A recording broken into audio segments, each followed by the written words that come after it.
Good afternoon, FPL managers. You are watching Scoutcast Matchday, and we are here for the big Super Sunday clash. It's Man City versus Liverpool. I'm joined by two legends in their own right. Mr. 389th from last season, Seb. How you doing, Seb? Hey man, thanks for that. How you doing? I'm good. Yeah, I'm good. I'm very excited about this game. And I'm also joined by Toby, my old pal, and also someone that's actually in the top 100k. Tobes, how you doing? Yeah, I'm very well, thank you, mate. There is only one legend in this Scoutcast, though. Let's be fair. Seb is the legend. We're making up the numbers.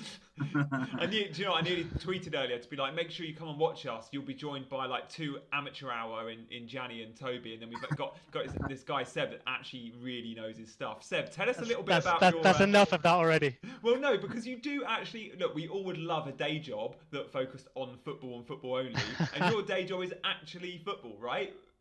Yeah. I work for Football Manager. Yeah, I bet people were listening to me going, does he actually play? Is he like a League One player or something? Like, Yeah, imagine. Your job is actually football. So, guys, thank you for tuning in. We're really excited to bring you what promises to be a really attacking game with two teams. We're hoping for lots of goals, but also more importantly, loads of FPL interest in this game. Myself, I'm a Salah owner. He's my only Liverpool player, but I do own a Man City player, which I'm very excited about. Raheem Sterling, this has to be your week. You've been delivering in the Cups. You've been smashing it in the Champions League and the Haribo Cup. And in the Premier League, you've just been underwhelming. I've had you for the last 5 game weeks. This is your week against your old team. Come on, boy. You're going to do it. Tobes, I know you're on Sterling. You're also on Cancelo as well, right? Yeah, I bought him in last week, just on Sterling as well. His ownership in the top 10k, effective ownership, is 4.6%. It's really low. Like you say, I've got him as well, and if he does well today, that's a big rank gainer. Cancelo in for me. Bought him in last week. Obviously, didn't bring him in necessarily for this fixture. More of a long-term pick. But yeah, I'm really excited about the game today. We were just talking off air about the lineups, and it's a bit of an interesting one, particularly from Liverpool, I think, isn't it? It's interesting to see Jota and Firmino in there. I think we were all expecting either one of those to play. Jota's obviously been in sensational form. But what are we thinking, guys? Are we thinking a 4-3-3 or a 4-2-3-1? I'm just watching this. So one thing I would never do is go off whatever Sky Sports tells you, which is brilliant. So I'm really excited to see how Sky line them up. And I'm just looking now. So it's a back four, as we suspect. They've gone, I think, 4-2-3-1. They've got Hendo and Wijnaldum sitting, and then 3 in front. Jota from the right, Firmino as the 10, Mane on the left, and Salah as the 9. I don't remember Klopp ever playing a 4-2-3-1. I still think it's going to be 4-3-3 with Jota sitting in that midfield 3, which again isn't a position he's used to, but right of the 3 is an area of the football pitch he's often in. Seb, what are your thoughts with the Liverpool lineup? Did Klopp do 4-2-3-1 at Dortmund with Goetze at 10? Goetze was a false 9 he had at Dortmund, did he? Good knowledge. I mean, Lewandowski was there and then left for Bayern, obviously. So yeah. I mean, it's a long ago enough for you to probably say it almost doesn't matter. Yeah. But I can't see Goetze doing any other job than the 10 in that team. He was false 9 later. I don't think he did it for Klopp. But yeah, I think based on how he's lined up with his Liverpool teams, I don't think we've seen many 4-2-3-1s. On paper, that looks the most logical. But I think you were saying maybe you see a Jota or Firmino in the midfield 3, which I think either way kind of concerns me for their midfield. I think either of those two in the midfield maybe isn't as strong as City's, and if it's just a 2-man midfield, I think they potentially get overrun. So it's interesting to see how that shakes down. Yeah, and for Man City, we're actually getting a bit of consistency out of Pep. When you look at the back four, we've now got a centre-back partnership at Man City, Diaz and Laporte. Cancelo is at left-back as we expected after having a rest in the week. The midfield, he's liking the 2 DMs at the moment with Gundogan and Rodri. It allows for KDB to really flourish. And then front 3, guys, the big headline in FPL is Foden misses out. And there's loads of people saying, Foden, my worst buy of the season. But a couple of weeks ago, there was loads of people saying Foden at 6.5 is a must. This is what you're going to get with the lad. He will have loads of games where he comes on for 10 minutes, gets 1 point, but he'll have other games where he gets you double digits. And not many 6.5 midfielders can do that. But Torres has been preferred in the front 3. We expect him to play on the right. There's no Mahrez today. Remember, Torres at Valencia was a right winger. And yeah, it goes Sterling left and Gabriel Jesus is back. Tobes, we've had a question from Georgios. Is Cancelo nailed? We were talking about this off air. What are your thoughts? I mean, the short answer is no. And bar probably De Bruyne and Sterling. I mean, even Sterling, I wouldn't say is nailed. It's looking like he's getting a bit of consistency with that back line. Laporte, you might just about veer on being nailed if he's fit. But yeah, Cancelo, I'd expect him to probably play 3 out of every 4 games. Would not be surprised to see him missing out one in 4. So yeah, you need a bench to be able to cope with the odd Cancelo benching here and there if you're going with him, which is what I've done. But I kind of weighed that up and felt that Cancelo, with the fixtures City have got coming up, with his kind of positional play, the heat maps are showing him really advanced. He's passing the eye test. He's looking threatening. I think he's worth that kind of rotation risk, in my opinion. Guys, we will be letting you know our time codes so you can sync with us. Skander, you point that out in the chat. Very good point, mate. We should do that more often. So whichever one of us is ahead out of the 3 of us will give you that time code and you can sync with it. Seb, who are your transfers in this week? Tobes went Cancelo. And Tobes, you also remind me when... Callum Wilson, who pulled up with a hamstring injury after 60-odd minutes, which is a bit disappointing. Was that for a -4 or 2 frees? 2 Say again? 2 frees. Yeah, you had 2 frees, didn't you? I did have 2 frees. So yeah, fortunately, it wasn't a -4. But yeah, given like Wilson's form going into that game, I think he'd got like 35 points in his previous 4 games. He was looking red hot, and then yeah, didn't get a sniff against Southampton and limped off with a hamstring injury after 60 minutes. So yeah, good on me. Get it straight over to Patrick Bamford. Yeah. Speaking of which, Seb, you're still not a Bamford owner. Remind us who you went with this week. So I did Pulisic to Ziyech, which is what I should have done 2 weeks ago. Really. You said you were going to make that move. So I rectified my mistake, and I'm pleased with the return. Had Antonio not play, so I've got Eiling coming off the bench. Makes no difference. Realistically, I probably 2 weeks ago when James and Antonio were injured, I probably should have done Antonio to someone as opposed to James to Pulisic to Ziyech. But maybe feel like I'm getting back to that now, and I'm just going to hold Antonio unless he's out for, if Moyes says he's out for 4 or 5 weeks or something, but it doesn't look to be the case. He's running already, which is good. Exactly. He's back on the training pitches. I brought him in for those good fixtures. I'm going to hold on to him. Yeah, exactly. Speaking of which, so Ziyech, you had how many points from him? 12? 11. 11. And in terms of Chelsea, because we're going to be touching on the kind of big points from the weekend, and we can't ignore Chelsea. They are scoring goals now for fun. They've scored 3+, I think, for the last 4 or 5 games. How are you feeling, Seb? Are you looking at a potential double up, or are you just happy with Ziyech? I already have the double up. I've had Chilwell since my wildcard. Of course you have. So yesterday's combination was a bit nice. It's probably where most of my points have come from. Oh, just to say we've had kickoff here as well. What time are you guys on? 41, 42, 43. Can anyone beat that? No, I'm about the same. Okay, I'm 33. So if you go again, Seb, and guys listening in the chat, Skander especially, Liverpool in here straight away. Firmino just got in behind straight away. Good bit of goalkeeping. I missed where that came from. Was that just a ball over or a mistake? Ball over from maybe Trent. It came from the back right. Trent or Gomez maybe. Oh yeah. It's certainly on that very, very quick bit of lineup there from the kickoff. It certainly looks like 4-2-3-1 with Firmino behind Salah and Diego Jota right, I think. Trent with the left foot upfield. So, Seb, give us your time code again. 120, 121, 22, 23, 24. Excellent. And Liverpool are in again. Mane, probably from Trent. Mane heading down. Nothing came of it, but already looking dangerous there. Guys, before we go into the highlights of the weekend so far, and we'll do this throughout, but when there's activity on the pitch, we are only going to be talking about that activity. Just want to flag, Henderson is obviously sitting today in his normal role, but potentially alongside Wijnaldum. Did either of you see the social media clip doing the rounds last night of their last game away at Atalanta? The microphone picked up Henderson throughout the game, and I think someone posted like a 60-second clip of loads of sound bites. Henderson is possibly the most vocal player on a football pitch I've ever heard, and for that I give him a lot of respect. I don't know. I reckon I've got you beat with Joe Hart in the Europa League. Oh my God, he does not shut up. No, to answer your question, I didn't see the clip, but that sounds like a clip I want to watch. I mean, I love Jordan Henderson. I know he's not the most glamorous player in the world, and he's not an FPL asset, but he's just a great player. Like he deserves all the plaudits he gets, and he's often a bit unsung, I think. Yeah. Maybe not quite Player of the Year, but he's good. Yeah.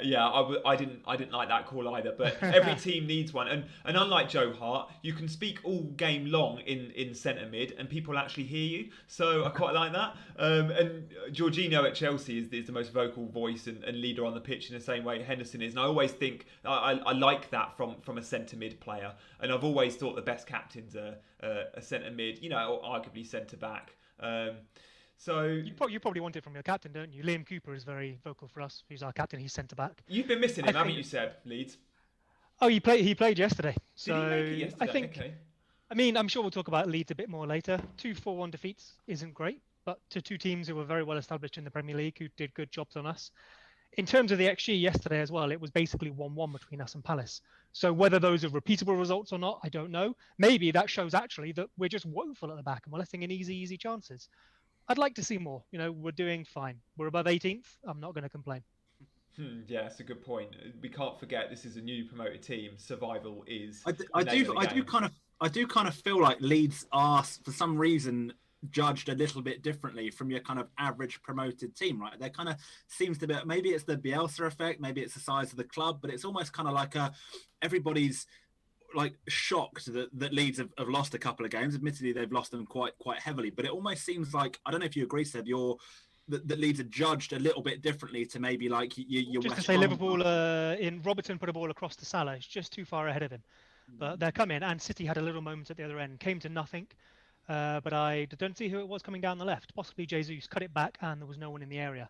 But certainly looks like we're going to get a bit of end-to-end here. That ball from Robbo is brilliant. And Salah, if he's a yard quicker, maybe mentally he gets that. And Salah does look like he's playing as the number 9, right? I can't deal if Robertson gets a turn tonight. I took him out for Cancelo, so yeah, it's one of those. To be honest with you, if it happens, I'm kind of like, it's not a surprise at all. Like when I did it, I was like, I'm not unhappy with Robertson. He will come good. It was with a heavy heart that I sold him, but it's just not nice, like watching Robertson and watching Trent when there's so much potential in there, and you've sold one of them. It's. I mean, you basically know you're forsaking about 170 points minimum with taking Robertson out, but you're gaining 1.5 mil, so it's what you can do with that money, I guess. Yeah, exactly that. And I kind of weighed that up with Cancelo and the ability to upgrade a little bit elsewhere, and decided that was the best thing to do. But yeah, who the hell knows? We'll see in the next few game weeks. Yeah, I mean, no one wants Brewster in their starting 11, and that was something you were faced with. So I'm with you. I think you made the right call there, Tobes. Also, Cancelo's fixtures. I know he's got a tough one this week and then Spurs next week, but Man City, come game week 10, I think it is, their fixtures turn. Or maybe it's 11, and we're all going to be flocking, guys, towards Kevin De Bruyne for that wave of fixtures. Seb, what are your thoughts on Man City? I was gonna ask for your opinions, actually. I think that's an interesting one and something I'm weighing up at the moment. My error with bringing in Pulisic a week ago, it means I've burned a transfer, having to rectify that. I now have one free transfer as opposed to 2. I have Son and Kane, and okay, we saw today, maybe not as nothing quite there. Edison just comes out for a ball, just went out past. We saw today maybe they're not as hot as you would have liked against West Brom, but then the way those teams are set up, we know they could go and score 4 on the counter against a better team. They've done it already. I think the interesting thing is how quickly do you move to Man City? I think it's the sensible move. And do you move Son or Kane? For me, I'm maybe happy to wait one more week. But if Kevin De Bruyne goes and gets 3 assists here, I'm going to feel that pressure to make the move. And I've only got one free transfer, and I can't do Son to KDB straight away. It's an interesting situation as well, Gianni. I know you're in it, and I'm in it as well as a Sterling owner. Yeah. Are you very happy to do just a straight switch from Sterling to De Bruyne, or are you thinking you want both? I want both all day long. You know my love and committal to Pep Guardiola and Man City. Is committal even a word? But I went big on them on my wild card. It hasn't worked out, but I do believe there is goals in that team. So I'm very excited about the KDB and Sterling triple up from game week 11 onwards. Because am I right in thinking Fulham and West Brom are 2 of their first 3 or 4 fixtures in that wave? Yeah, I think you're right. How do you get KDB in? Who are you getting rid of to get KDB in? So my plan is I go Son to Ziyech, easy transfer next week. It leaves Kane in for an extra week, which I quite like, because I do think there'll be a reluctance to sell Harry Kane. And then the following week, I take a 4-point hit and go Harry Kane down to a 6 million-ish forward, so possibly an Antonio or a Watkins, because I don't have Grealish. or even Bamford, dare I say it. And then that allows me to upgrade Trossard to KDB that same week. I know we're kind of flip-flopping around a little bit here, but so Grealish, like Aston Villa, not even arguably, Aston Villa have the best fixture run probably coming up of any team. Is Grealish not a priority for you to get in? No, and I like their fixtures, but I don't love them. I'd say West Ham have the best fixtures by a country mile, and I think Antonio could be a bigger draw than Grealish. I just love it. Antonio gives me a captaincy option against really poor teams, and I don't think I'll ever captain Grealish. Maybe that's wrong. Do you think you're going to captain Antonio though? No, De Bruyne probably... and Salah look pretty on for the rotation in the next few weeks. Yeah, true, and their rotation does look brilliant. I was actually looking at Andy, who you guys all know very well in the chat, I'm sure. He posted something on Twitter with the rotation between Salah, KDB for like the next 10 weeks, and it's pretty nailed. So yeah, there might be a few vice captains flying around, but no, I just prefer. Look, Grealish is getting towards the sort of what 7.5 million price tag. Antonio 6, so we can't really compare the two like for like, and I don't have the funds. And getting double City is a must.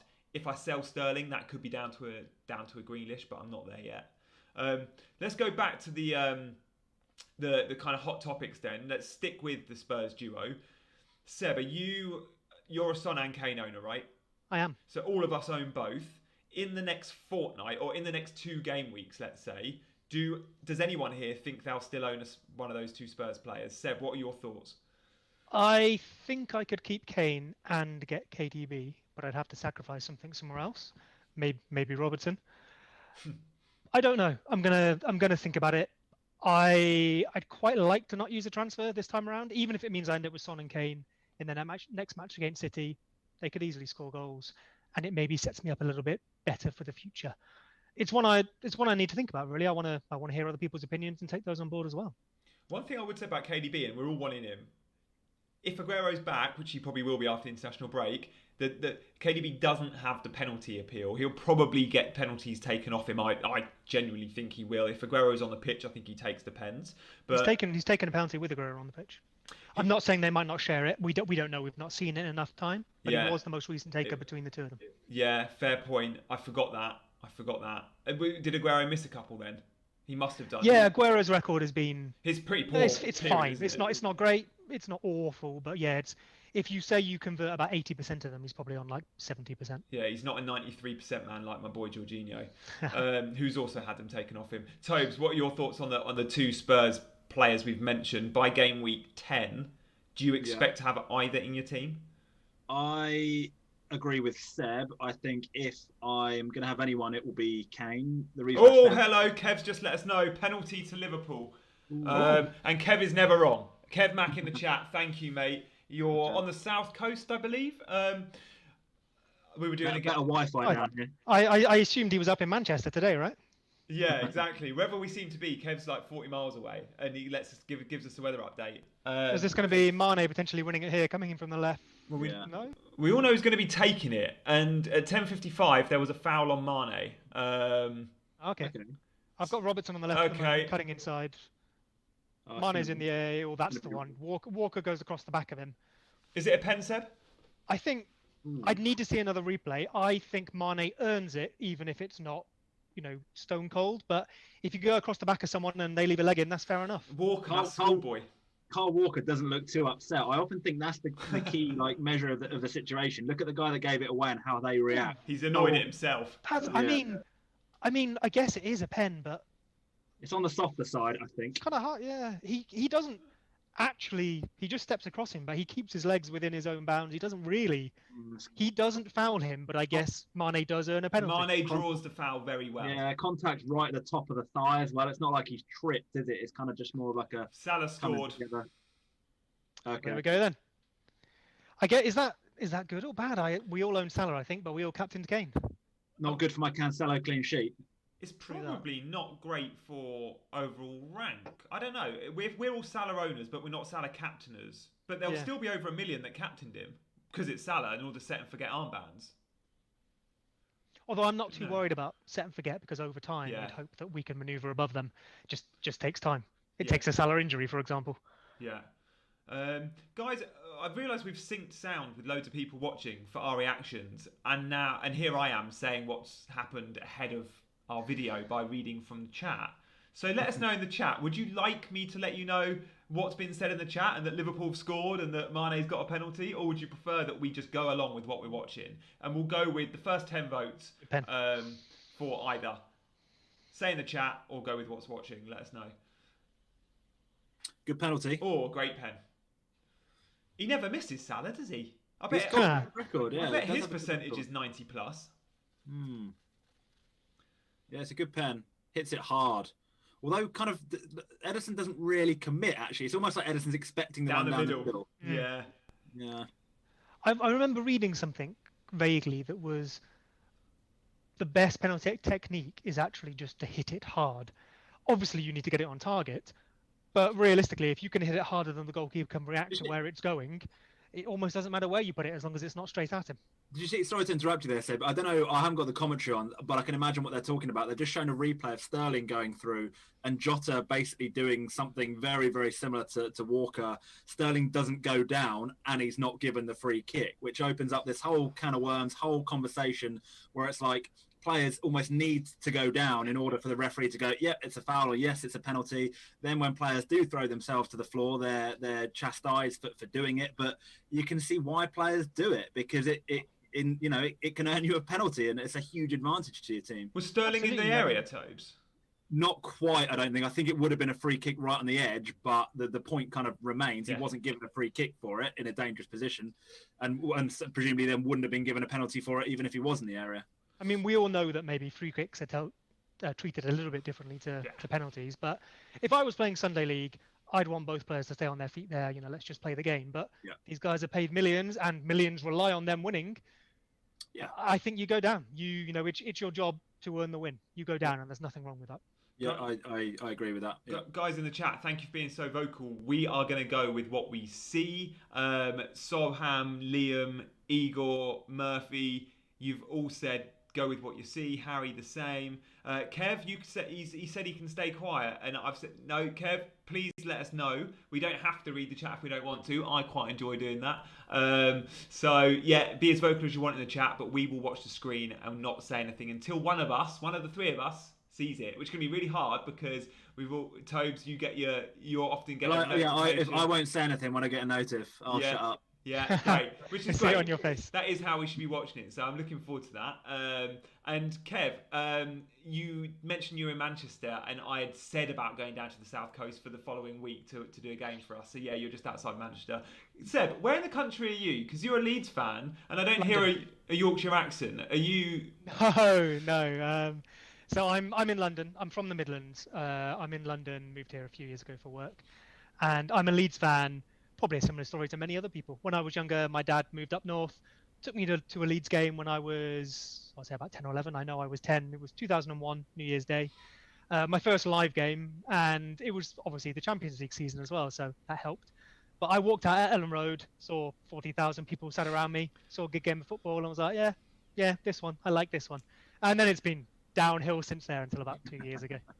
My first live game was also Leeds. It was Chelsea Leeds at Stamford Bridge, and it was the wrong club. It was a 1-1 draw on the 16th of December in I want to say 98. I don't know, but yeah, Stephen McPhail scored. I don't know who scored for Chelsea, but McPhail scored for Leeds. I think nice. That was back when the West Stand at Chelsea wasn't even undercover. It was one tier. Like weird think Premier League clubs had stands without roofs. Chelsea had that. De Bruyne free kick. Ooh. De Bruyne free kicking from wide just goes past. I think that's Rodri at the far post. It's good delivery. It's what you'd expect from him. He finds that little spot where they could get onto it. It's great delivery. What I love about De Bruyne's delivery, and I saw it yesterday with Ziyech, the ability would be offside if they'd scored that. Yeah, it would have been. Oh, would it? Okay. Marginal, but yeah, it would have been. What do you reckon, Tobes? The ability to deliver a ball flat at pace is something so many free kick takers in the Premier League aren't able to do. And when you deliver it flat with whip, like Ziyech was doing yesterday and De Bruyne does time and again, it's just so hard to defend against. Yeah, and I agree. There are actually very, very few, which is kind of staggering when you're talking about football at this level, that there are so few that can do it. One thing, yeah, Ziyech is definitely up there. De Bruyne is definitely up there. I remember Gary Neville talked about Harry Kane being very good at doing it, which is why famously he was on corners when they got knocked out against Iceland. But yeah, there aren't that many. Also, like one thing that winds me up as a bit of a side note is actually how poor generally the quality of corner taking is in the Premier League. Like the percentage of balls that hit the first man always staggers me. And I know a player is trying to like whip it and fizz it in, but I'm like, these are professional footballers, and really like you should be beating the first man 9 out of 10 corners. You really should. And it's so frequent that I watch a game and I'm like, corner, poor quality, headed away. I just don't get it. I wonder if that's a margin of error thing, because we just talked about how a flat, low, hard delivery is good. Presumably, if you do that and get it just slightly wrong, you hit that first person in the face. Yep. So I absolutely agree with you that, really it just feels like percentage-wise, just beat the first man and you've got a better chance. Yeah. The best delivery is that one that just misses the first man by that much. Naturally, most of the time you're not going to miss the first man. I think that's spot on. Do it. Maybe people just don't put value in corners, which have been decreasing in conversion rate in the last few years. So maybe is that right? Yeah. Is that a general? So the percentage of corners resulting in a goal is going down? Is it? Yeah, I haven't got the exact figures to hand, but I'll see if I can look them up for you. But yes. Interesting. Wonder why. Interesting. Yeah. Maybe, because you'd think that sort of the big old school centre backs aren't as popular anymore. That isn't a thing in centre back play. Therefore, you'd actually expect more goals from corners, because the centre backs aren't these big 6'5" Tony Adams types. Yeah, but then you don't have Sheringham up front either. Fair. I'd be interested to know what the actual percentage, like a penalty is scored 74% of the time. How many? What's the percentage chance of a corner resulting in a goal? It's probably like 1 in 50, 1 in I don't know, more than that, less than that. Yeah, there's a book called, is it The Numbers Game? Is it called The Numbers Game? It's got all that data in there. It's brilliant, but I can't remember it. What I would say, guys, have either of you ever taken a corner on a full-size pitch? Because I've taken one at Selhurst Park, and let me tell you, it is like taking, when you're a kid playing and you're taking a goal kick, either because you're in goal or because the keeper, who's the fat lad that can't kick, so the centre-back takes it for him, and you literally, you close your eyes and you welly it. Taking a corner at Selhurst Park was like that. I don't know how getting accuracy as well as distance to get it. I was the corner taker at Maresfield Village FC. I'll have you know. But that's a much smaller pitch than Selhurst Park. No. It was a full size. No, they're not. The Sunday League full size football pitches are not Premier League football pitches. We'll check that one later. I've got some stats for you then. So 1992 to 2000, 6.5% of corners resulted in a goal. Okay. 2000 onwards, this is the Premier League, only 3.1%. Wow, that's a big drop, isn't it? It's a big, it's half. They postulate that defending has improved, teams commit fewer men forward, and the type of corner taken has changed. So outswinging as opposed to in-swinging, which seems to result in fewer goals. Did you hear, incidentally, I think it was yesterday, I can't remember what game it was, one of the pundits said he'd got a text message from Sam Allardyce saying that the quality of the defending is the worst it has ever been in the Premier League, according to Sam Allardyce. I thought that was... And he's a man who knows good defending, right? Good defending. He's a man who knows how to set up a low block. I think the quality of defending, it is so much harder to defend how teams are doing it now, which is high, quick, winning the ball back immediately. That requires a better player, I think, than setting up a low block. You look at Sunday League football, which one do we all go for? Yeah. However, that does maybe result in more goals, but it's like everything, especially football. It's not black and white. Yeah, I think that's a really, really key point there. It's quite a lazy opinion, I think, to just go, defending's got worse. But actually, it to define what is worse is based on the systems that are being played. It is harder to be a defender now playing those systems. And that has to be factored in. That's much more of a contributing factor to why more goals are going in, I think, than saying the actual quality of the players has dropped, because I don't think it necessarily has. I think you're spot on, Seb. Liverpool on the break here with Salah coming forward. Lays it off to Mane left. Lays it off to Mane left. It's one of those where you think, just wrap your right foot around that. But he goes maybe to play it back across to Salah and it comes to nothing. I think it's a corner. I tell you what, Salah isn't as greedy this year. It doesn't seem as greedy. I'd like to see the numbers this season. Like in years gone by, you expect Salah, 18 yards out, bit of space, right foot, far post, easy for him to shoot there. Instead, he gives it to Mane, who is in the better position. But I've always thought that Salah perhaps doesn't pass enough in those positions, but he does seem to be this season, and he's getting assists this year, which he doesn't always get. Going back, just to add my 2 pence worth to the corner debate, keepers are being definitely more protected. There's greater protection. That's a really good chat, actually. Yeah. Like you can just. Yeah, I don't think that used to be a thing, yet goalkeepers are so protected now. And we hear pundits saying that all the time. It's absolutely pouring down in Manchester, by the way. Kev, you haven't let us know that in the chat, but I've just seen a close-up. It seems to be a pretty level game. Since the goal, there's not been any goal-mouth action. In terms of the lineups and the formations, I've had my eyes off the Liverpool setup. Salah is playing on the right, I think, but often taking up central positions. I don't think... I'd say Salah's through the middle. Is Salah the 9? Firmino. If you look at how they're lined up right now, it's almost 4 up front with Firmino and Salah in the middle, Mane left, Jota right. So Jota's playing... I would expect those to drop back, But I'd definitely say Jota's on the right. I think it's closer to a 4-2-3-1 than anything else. Yeah, it's definitely a front four. You're right. I'm just seeing City play out from the back, and it's 4, and then Henderson and Wijnaldum are the 2 kind of just in front of the back 4. You've got to say as well, it's working, I think, largely. I think Liverpool are definitely having the better of it. I don't think City have created a clear chance yet. Not had a shot yet. No, Liverpool probably had 2 or 3, obviously, the goal, and then, 2 or 3 times where they've actually carved City open and had chances. It's, Liverpool, what good value for their lead, I think, at the moment. I wonder if that's putting Salah and Firmino either on the 2 centre-backs or on the 2 DMs, maybe swapping between and just trying to cut off them being able to play out from the back so effectively. They seem to be allowing them to have it in the back 4, but then just cutting it off before it starts entering the middle of the pitch. Yeah. We know the Klopp-Guardiola tactical battle is intriguing. But I can't remember too many football matches where Man City under Pep, 23 minutes in, have offered 0 in terms of goal-mouth action. No attempt at all. There was the free kick that was offside from De Bruyne. But yeah, City, the home team here. Obviously, home advantage. We don't know if it's perhaps what it used to be without the fans, but you expect them to do a little bit better than what they have so far. Loads of you in the chat have been asking questions. I've seen a few. Danilis, you mentioned about Bruno having so much passion, but before that, a few asked about Bruno. And look, it's very easy to look at the highest point scorer in FPL and go, oh, they got 15 plus points, I want to bring them in next week. And of course, Bruno's not a bad shout at all.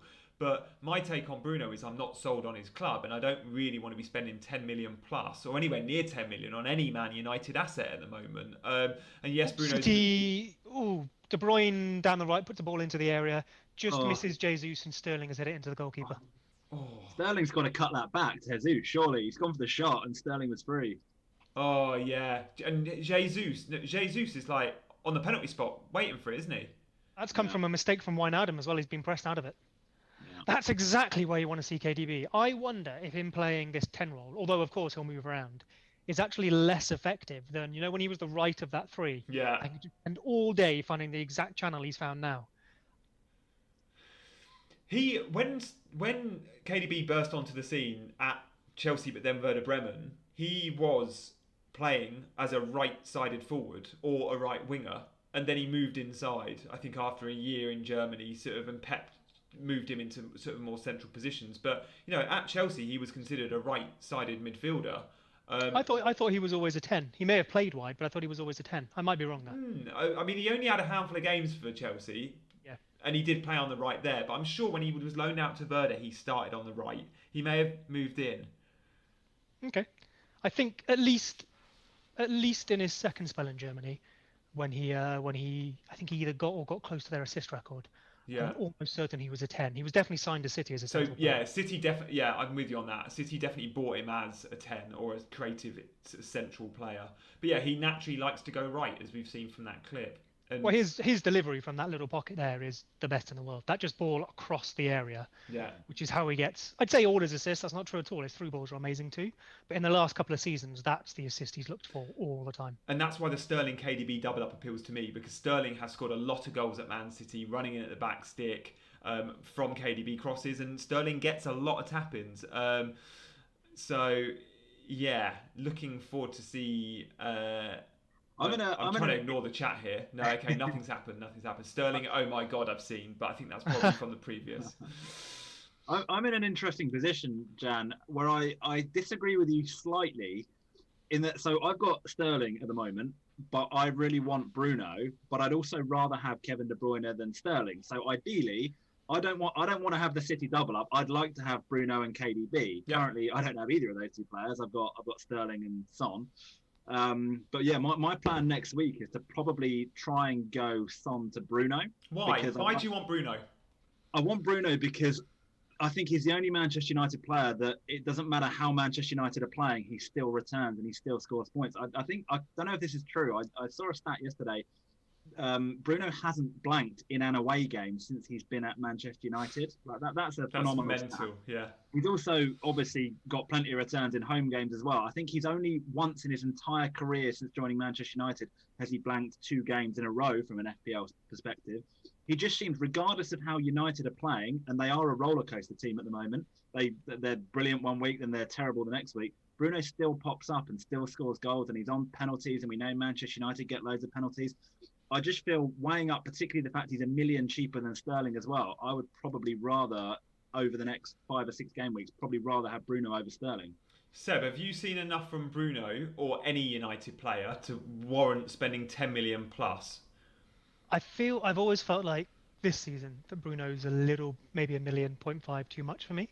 I think Toby makes some really good points, and you look at his returns. If you just looked at his returns on paper, you sign him up immediately. 100%. It's just the concern when you watch him.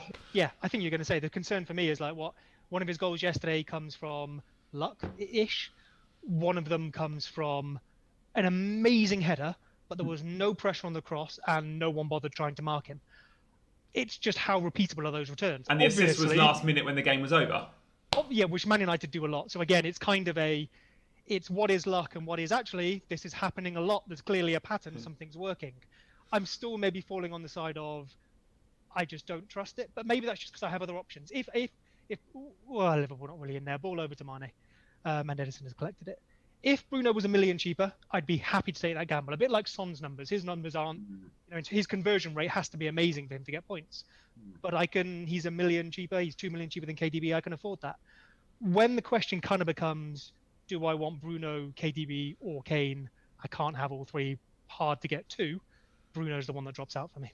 Yeah, and I mean, what I'd say about Bruno is we've sort of alluded to the lucky bits, but as Toby said, it's not a coincidence that he does get points every single time. But last season, we were seeing all the points and we were seeing the eye test going, yeah, I can see why everything's going through him. United were looking good. United were scoring loads of goals. This season, United have been dreadful, and they've had a couple of sort of 3-4 goal games where they've scored 2 or 3 of them in the last 5 minutes when the game is done. And United do that better than anyone. Against Newcastle, 86 minutes gone, Bruno was on, I think, 2 points. He ended with 13. But it was I think it was 0-0 or 1-1, a late goal, and then there was another goal. And that's exactly what they did again yesterday. And that can't be a coincidence. United are very good at that, but I don't think that is sustainable. And I'm so underwhelmed by United's performances. And I think we're being blinded a little bit by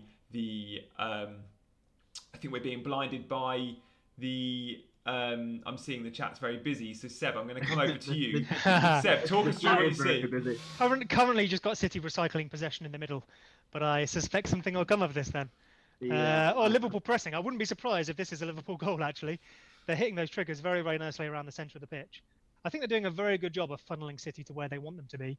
It's probably just going to come down to KDB magic to see if they break them open. Speaking of which, he's played it into Jesus, who's turned and scored. Jesus rolled Matip there very nicely. Matip was bad. Really nice finish. Tobes, KDB, you seeing enough there to want him alongside Sterling?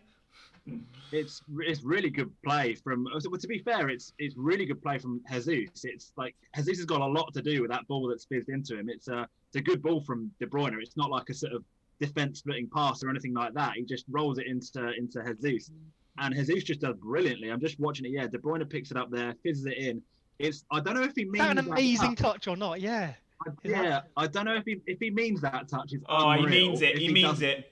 100%. Watch his move. It's almost a first-time Cruyff turn, isn't it? But it doesn't look like he means it. Oh, that's so good. I want to give him the benefit of the doubt.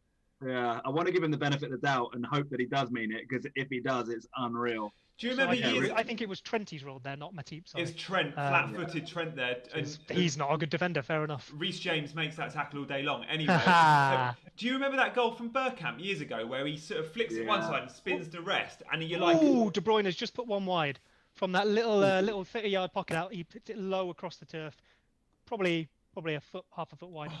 It's the right shot to take in these conditions. Like, City haven't been doing this enough. Well, we haven't seen enough of that in the game. But it's pouring down with rain in Manchester. Those shots along the ground are going to be so difficult for keepers. Oh, he hits it sweet, but yeah, it's a couple of yards wide. But that goal from Jesus, I'm definitely team he means that all day long, because when you just watch the way his body sinks with the touch, his whole body is going towards where that ball goes. And a bit like the Bergkamp one, we know that was he means it, because it's like poetry in motion. It's flick, body movement, one side, bang. I like that. It just looked a little loose. Like, I think... I don't know. I don't know. Why would I take it away from him? If he means it, it's amazing. If he doesn't, he's reacted really well to it. But I don't know if he's reacted well rather than intended that straight up. Yeah. What do you reckon, Tobes? You got the deciding vote here. I think he means it, and I think it's a worldie. That's what I want to believe anyway. I'm not fully committed to that, because only he will know, but I want to believe, and I'll give him benefit of the doubt. Guys, for those of you that are joining us, and hello Rubber Ducky, hello Sai. Sai's asked, is their game a few seconds behind? Yes, it is. Just to reiterate, we are not mentioning the chat and we're going with what we see. And our time code, if you want to sync with it, is, Seb? 33, 19, 20, 21, 22. Good stuff. So we're obviously keeping our eyes on the chat for questions, and do keep asking them, but we're following the game as though we're watching it, so we're not ruining it for those that are perhaps on a delay. Guys, what are our thoughts in terms of moving forward? We've seen Jota with the hat-trick against Atalanta. We now know that he's getting game time, and potentially, it's a little too early to say he's going to be a regular in the starting 11, but we know Klopp is liking him and starting him in Premier League football matches. At what point do we consider him as an FPL asset? Seb, what do you reckon? I'm not so convinced. Cheap. Yeah, I'm not convinced yet. I think it feels like... I've just watched that again. Maybe he does mean it. For Jay-Z. There's a replay coming now if you've got it. Oh, he steps into the ball. I think he goes for that with his instep, which means he's got to try and flick that. Yeah, okay, fair enough. I'll give you that. That's a really nice goal. I think on Jota, it's fine. Again, if Liverpool's defence was looking amazing, no one would consider it, because you'd want Trent and Robbo and Salah or Mane. So you can only have three. There's still a possibility that happens in the future. Robbo ball into the box there. I'd say cleared away. It's on Jota here. Oh, very weak shot. But I think it feels a bit like people are trying to be smart about it and get there first, which obviously works if you get it right. But he's got a hat-trick in the Champions League. Is Jota going to get more points over the season, though, than another player at around about that value, considering as well it takes away a Liverpool spot? I just don't think there's any rush to make that move. I've got Grealish. He's the one who'd have to probably become that. I think Ziyech is going to score more, but he's priced higher. I don't feel the pressure to make the move. If he was even cheaper, maybe a fifth midfielder. As a fourth midfielder, especially seeing as you could not have him instead of Salah or Mane, I don't think that's viable. I'm happy just to wait. I don't need to own him at all. If other people want those points, that's fine. I'll get different points. Tobe, same question to you, but with Phil Foden, because it's very similar. We're talking about midfielders around the 6.5 to 7.5 million mark that aren't nailed, but will probably play in 4 in every 5 games, but probably only start 2 or 3 of those 5 games, but will get points when they play. What do you reckon? Do we want the heartache? If you go with one of these guys, you've got to ride the wave. You've got to go with it for the long haul, right? It's a funny one. I think if I had Foden in my team now, I wouldn't be getting rid of him. I'd be keeping him for this lovely run that's coming up. Yeah. But I don't think I'd be looking. I don't own him, and I'm not looking to bring him in. I don't see it I just see it as a constant headache where you've got to try and second guess Pep every week to know, do I need to be starting Foden? Got to have a really strong first person on my bench just in case he doesn't come on. It's just something that it's just an added stress to FPL that I don't think Foden is doing enough when he does play in order for you to go, Jesus, like it's a really great opportunity to get him in. Fair play, like Foden could kick on and could start becoming a sort of player that, becomes super, super reliable. If he does, though, then he's more likely to be getting starts anyway. So yeah, it's a strange one. I wouldn't be looking to bring him in, but equally, if I had him, I wouldn't be looking to ship him out. And I'd kind of be thinking I've made my bed or make a plan to basically start Foden, but have a contingency for when inevitably he's benched in, 2 out of 5 games. Yeah. I think where both of them have value or will have value is either for amazing fixture runs or double game weeks where you go, I want a third player from that team, but I can't afford a Mane or a Sterling or what have you.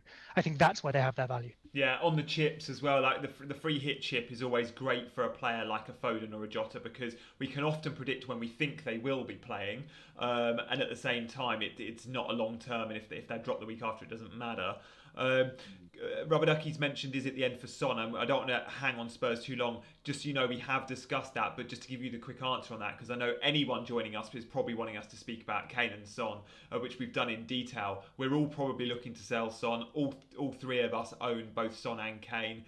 We're split on when we get rid of Kane, but we might give him a little bit longer. Personally, I'm looking to probably get rid of maybe slightly sooner than Seb and Toby was my take on that. Here's an interesting question for the group, though, because actually we've all got 3 different routes out, right? So you're looking to go Son to Ziyech. Seb already owns Ziyech, so he's going to be looking to go Son to someone else. I'm looking to go Son to Bruno. Seb, who's going to be coming in for Son? I want KDB, and I need to work out how I do that. It is probably Son to KDB and then find some funds. I'd need about just over $1 million. So Kane could move down, but if I was to keep one of them, it'd probably be Kane. Or I can probably find it somewhere else. There's a few players I can move down, or Robertson or someone like that. I think I'm going to take some time to think about it, really. The one thing I would say about Son is that if anyone's going to score on the break against Man City, it's going to be Heung-min Son. 1 shot, 1 goal. Yeah, 100%. Tobes, tell us what you can see. Talk us through what's going on, because we're about 5 minutes from half time, but I think City are looking like they're showing a bit, no? Yeah, and I've got a funny sort of notification on my phone that the game's been suspended, which normally means something's happening. But at the moment, it's KDB down the right wing in that position again. Oh, that's it. So could that be a penalty? It could be a penalty. Yeah, it could be a penalty. It's hit Kevin De Bruyne. Oh, that's never a handball. If Kilman's is a penalty. Yeah, if Guy gets done for a handball, then this guy's getting done. I'm telling you. No, because Gomez's hands are not in unnatural positions, and Kilman's was slightly unnatural. His hand's here. He's pulling it away, but his hand is. That looks like a penalty to me all day long. He's pulling it away and turning away though. For the record, that's not a penalty in a million years, apart from the fact that it is a penalty. Yeah, I know exactly what you mean. Yeah. Do we genuinely think that this is more of a penalty or equal to Kilman's though? Because he's making an effort to withdraw his arm. Kilman wasn't. His arm's up here. Oh yeah, his arm is. I'd be surprised if this isn't given as a penalty. Yeah, it's got to be given if Kilman's was given, right? It's complete nonsense, but I think they're going to give a penalty. I tell you what, VAR will be embarrassed. This is embarrassing if they don't give it because of what we saw only 2 hours ago. Yeah, they've given it. They've given a penalty. Have they? Yeah, confirmed. KDB goal and assist potentially. Yeah. I was saying earlier about they're making the ref look at the monitor, which I do quite like. I like them doing this, but sorry, Seb. When the ref trots over to the monitor though. How like I saw the Kilman one earlier, and the ref, I can't remember who was refereeing, only looked at the monitor for like 30 seconds and only saw it in slow motion. Now everything looks like it's a pen in slow motion. I feel like Wolves were hard done by there in the respect that the referee didn't take the time to watch it in real time. But I'm looking now, and to be fair, I think he's watching it again in slow motion, but hopefully he sees it in both. He's given it, I think. Yeah? I think so. I think. Okay, he's given it. The arm goes out. That's given. I think he's got to. I don't necessarily agree that it's a penalty, but I think VAR have got to give that as a penalty, given what we've seen already. Tobes, talk us through it. The penalty or the handball? Yeah, he's missed the penalty. No, the pen. He's missed. Has he? De Bruyne has missed the penalty. Yeah. I've not. So sorry. This is me getting on my notification. No. All good. I was just going to say a moment ago that a goal and an assist. While in theory that changes nothing because he can always get a goal and an assist. Yeah. Okay. Makes me feel under pressure to bring him in. So it is absolutely lashing down with rain, isn't it? Absolutely pouring down. De Bruyne is stepping up to take the penalty. Alisson is looking massive in that goal from this angle. Referee's given a few players the big one about not running in the box. Where is De Bruyne going to put this? Right, the whistle has been blown. De Bruyne is stepping up. Short run up. back. Oh, he just completely misses it. Puts it No wide. save. Drags it wide. No, it wasn't saved. Much. He puts it wide of the goalkeeper's right post. So Sends Alisson the wrong way and just. It's a long way wide as well. It's a good. Well, I say it's a long way wide. It's a long way wide for a player of De Bruyne's quality to not even be hitting the post perhaps. But yeah, good for overall rank if you don't own De Bruyne though. Yeah, and also good for overall rank that Alisson didn't get the save because it was missed. Yeah. Do you think not that anyone owns affects- Alisson? Do you think that affects future penalty takers? 100%. I was just thinking that. Aguero's 100% on the next pen if he's on the pitch with KDB. You reckon? If Aguero, I don't think it affects it for anyone else. Like if there's another pen in the next 5 weeks and Aguero's not on the pitch, KDB takes it again. Yeah. Interesting. I don't know. I know Aguero had missed a few and kept them in the past. KDB had been named as taker. It's funny how things change though through the season because I remember sitting here 6 weeks ago. Seb and I both owned Werner. I think it was game week 3. Oh yeah. There was a Chelsea were a couple of goals up. Can't remember who it was against. Tammy went to take the penalty. Jorginho had already scored one in the game. Jorginho then had the ball taken off him by Azpilicueta. Goes up to Tammy, gets the ball, goes to Jorginho. You're the penalty taker. Oh, yes, we're 3-0 up. Yes, you've already scored a pen, but you're having another one, Jorginho, because your name is on the board. And Werner was on the pitch and wasn't even part of that conversation. And Seb and I both went, now we know he's not on pens and he's not really performing anyway. We're both going to sell, and we did. And the week later, by the way, I think he got like 18 points. And so we sold him. But now Werner is back on pens, and He's got Mane in here. Yeah. Oh, not quite. Defence has recovered well. I thought he was in behind, but I think it's Ruben Diaz who gets around him well. Still a chance though. Trent putting it across. Oh. So Trent shoots, I think, rather than crossing. Ederson saves and just spills it, and Jota is this far away from just tucking it under him. Oh, wow. We do not want a Trent goal for overall rank. I mean, I know a lot of people selling Trent, but I think he's probably still 35% owned-ish. He was around 50% at the start of the season. It's definitely a shot. Mane does really well, by the way. And Diaz, that's pretty poor defending from him.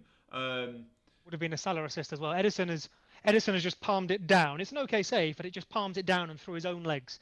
He recovers fine, but Jota was. He got a bit lucky, didn't he? He could have easily sat on that and almost squashed it Yeah. to the goal. We've seen enough keeper howlers for the last few weeks. Surely not. As Gianni pointed out, probably a result of the weather. I mean, if that's what's going to happen, you keep hitting those, don't you? Yeah, you do. And this game's really come alive in the last 10-15 minutes. The first 20 minutes was a bit dull. We got the early Liverpool goal. City were very flat and hadn't had a shot on goal in the first 25 minutes. And now we've had a missed penalty, a City equaliser, a brilliant Jesus goal for those that are just joining us. And KDB has missed a pen. So they're the big headlines. But for the neutral, it's a very good game. Tobes, in terms of where we're thinking this game is going, City perhaps looking a bit more dangerous, fair to say, off the back of that Liverpool chance, though? Yeah, I think so. It's almost been like a half of two halves, if that makes sense. I think Liverpool, the first half of the first half, were the better team. They created quite a bit. They scored the goal, obviously. They had probably 2 or 3 other good chances. But second half of the first half, City have looked the better team and just had a ball whipped in across there. Becker's come out and claimed it well. I think on the balance of play, you'd probably say 1-1 is a fair scoreline at the moment. Obviously, I know De Bruyne has missed a penalty, and it was a bad miss as well. For someone like De Bruyne to not hit the target from a penalty is pretty shocking. I think both teams will be going in at half time, coming out in the second half, thinking they can win the game, which is exactly what you want. Free kick to Liverpool here. Yeah, talk us through it, about Seb. 30 yards out. Mane gets the ball. He's not really got anything on. He turns and Ruben Diaz just goes into the back of him. The classic turns, rolls him, flicks a leg out, takes him down. It's a well-earned free kick. It's definitely a foul. And I'd say this is probably a bit far and a bit far right for Trent. But then it's Trent, so we'll see. Do we think, sorry, it's a bit of going off on a tangent a little bit here, and I know it's a very, very small sample size, but so far this season, it's been goals, right? Goals flying in left, right and centre, 4-0, 3-0. I know, sorry to bring it up, Seb, but Leeds obviously shipped 4 yesterday. But today, we've actually seen very conservative scorelines, right? Spurs 1-0, Leicester 1-0. We're not seeing an absolute goal fest here. Are we starting to see generally a tightening up of defences in the Premier League? And does that mean actually that we start to look at some more expensive defensive assets, I think this might be a bit lazy from me, but I think, Ooh, nah. He's shaped up well for the free kick. Trent took it. He shaped up well, but it's comfortably over and or wide. See a replay here from behind him. Oh, it's not bad. So it's rolled from Jota to Salah. He stopped it. Trent comes around it. You can see what he's going for. This lovely whip. That would have been. It's comfortably gone. A lovely little Salah assist for just we've seen that before with Salah. He got an assist for Trent against. I think it was Trent against Chelsea last year. Edge of the box. Trent scored a free kick, and Salah got the assist for exactly the same thing. I hate those assists. I remember years ago there was one Tom Carroll for Tottenham. It was where Bale smashed one in from like 30 yards in the top corner. Did like a little roll from a free kick on the halfway line and got the assist for it. It's outrageous. The good thing is, Jota through the middle here. He hasn't messed it up. He played it to Salah. It got intercepted, but Cancelo missed it. Good news with that, Tobes, is only 7 people in the game probably had Tom Carroll. So yeah, Salah getting it in. So Seb, where were you going before the free kick? You were about to tell us about your take on lack of goals, or are we? Is that a thing moving forward? Are we going to see fewer goals? I feel like this might be slightly lazy analysis. So fair enough. Of course, there'll be reasons for it, and not to mention this season is completely bizarre with the setup we've had.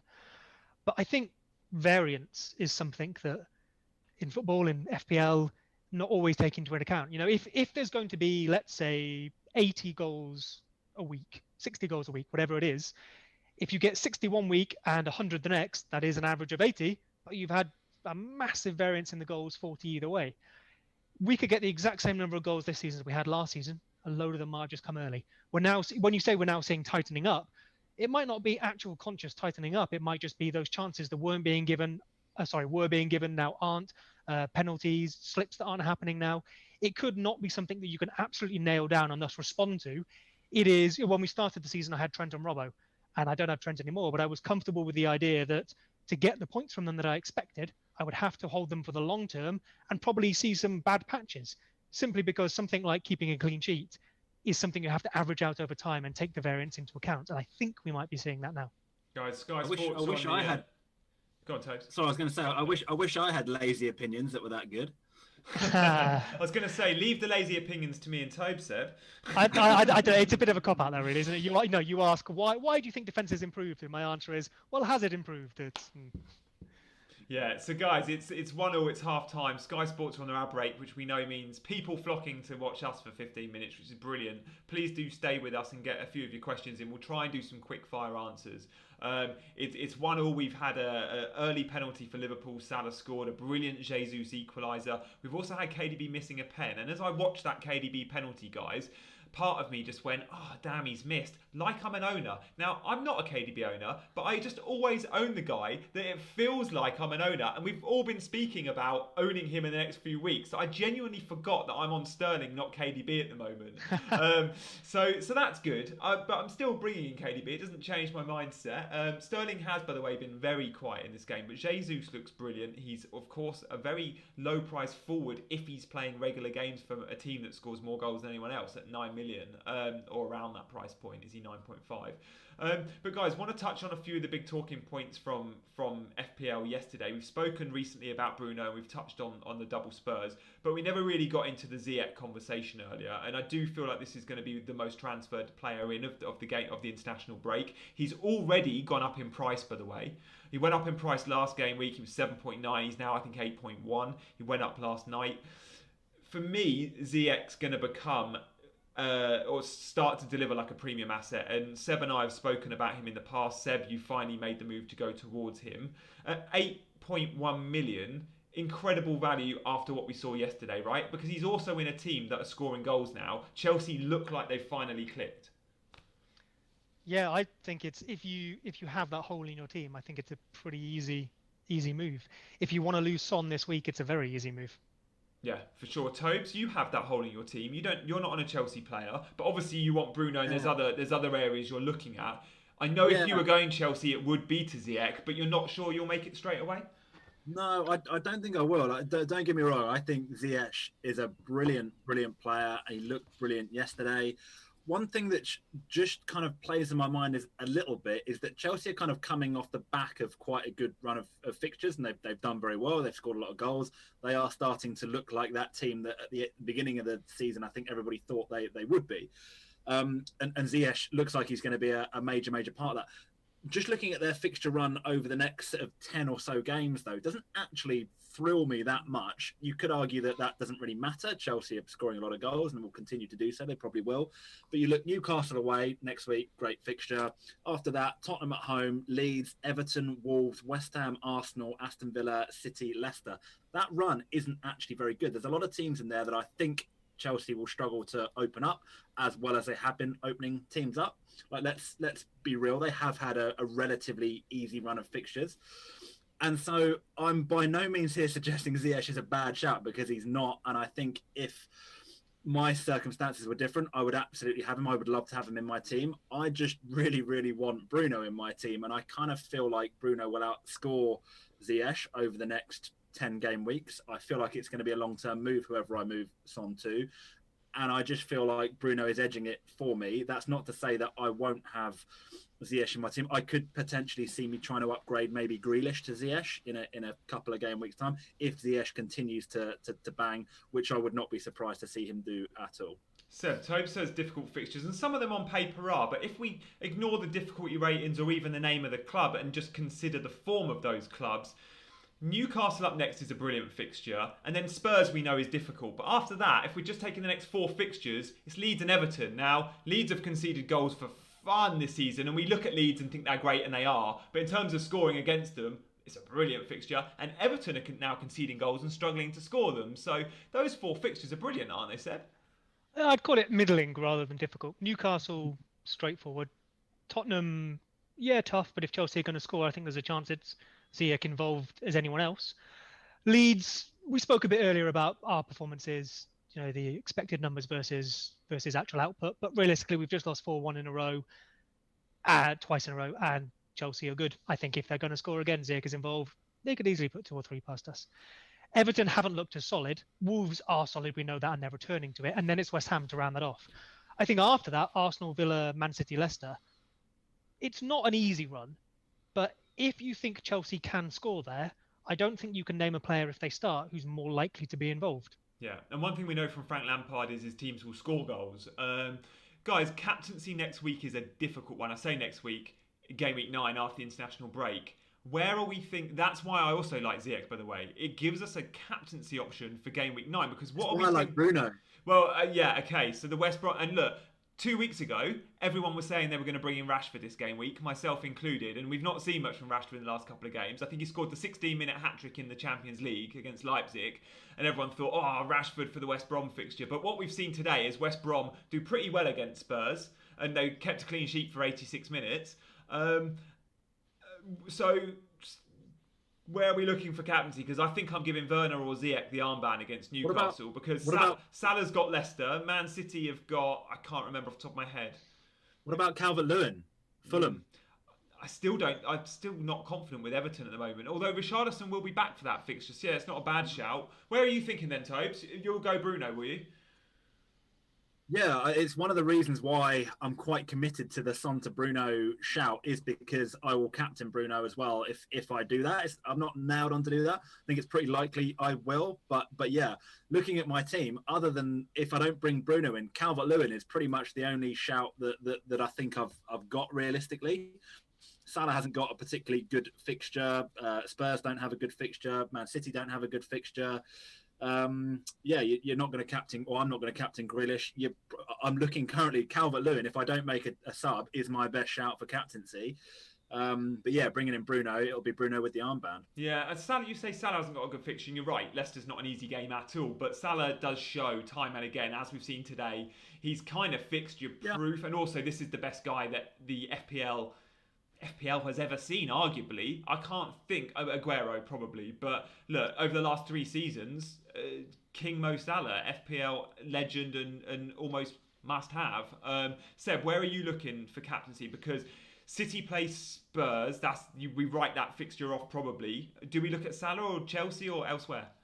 I probably won't own any City. I probably won't own any Man United. I have Salah, Ziyech, Calvert-Lewin. Chilwell, outside consideration, but probably just feels a bit foolhardy. I'm currently on Salah, but I've got a while to think about it. I'm very, very conservative with my captains, though. I think you take punts with transfers, with low-price players, with chips if you want. you don't take punts with a captain. You stick the captain. It's the opportunity to double the points of the player who's going to get the most in your team that week. Yeah. Why would you take a risk with that? We won't go into it now. It's for another show. But I really the only thing I dislike about FPL, I love the bonus point system. I love the one transfer a week. I love the chips. All the things that people moan about, I enjoy. I think it's a brilliant. If it ain't broke, don't fix it. The one thing I hate in this game is captaincy. It kills me. It's the only thing I just think I can understand that. Yeah, I can totally understand why you feel that way. But equally, that little dopamine hit you get when your captain bangs in 3 and gets 2 assists is just unreal. And for me, that makes it worth it. And I think, like Seb says, if you are conservative with your captain picks, which really you should be, there's no reason to dislike it, because you're giving your best player who's got the best chance of scoring points that week the armband, as a lot of serious FPL players will do. And it shouldn't really harm you too much if you're making those calls every week, I think. Yeah, I think FPL is a game of decisions, and it's one more decision to make. We talked about skill and luck last week. In theory, the more decisions you get to make, the more skill can come into play. Yeah. There's 38 transfers a season, I think. If you just took one a week, that's not many decisions. That 37. Could be all luck-based. Good point, well made. Thank you. So one less. That could effectively all be luck-based. Then you set up your team at the beginning.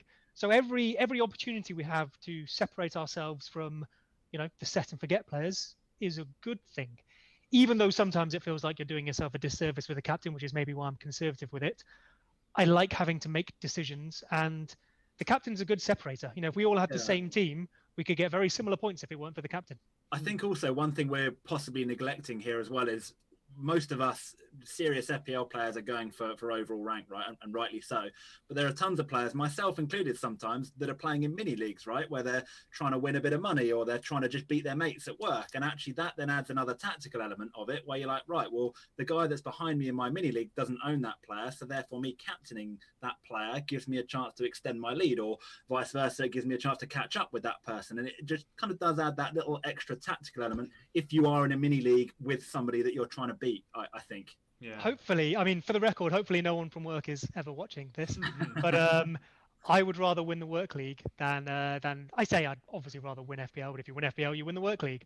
I would rather win the work league than finish second in FPL. Wow. I would never tell anyone at work that.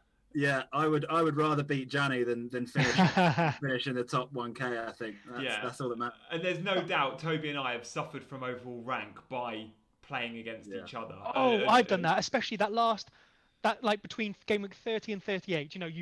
You've maybe solidified yourself in the top whatever, and then it comes down to, okay, there's a few of us in the contention for the top, or me and my brother in the past.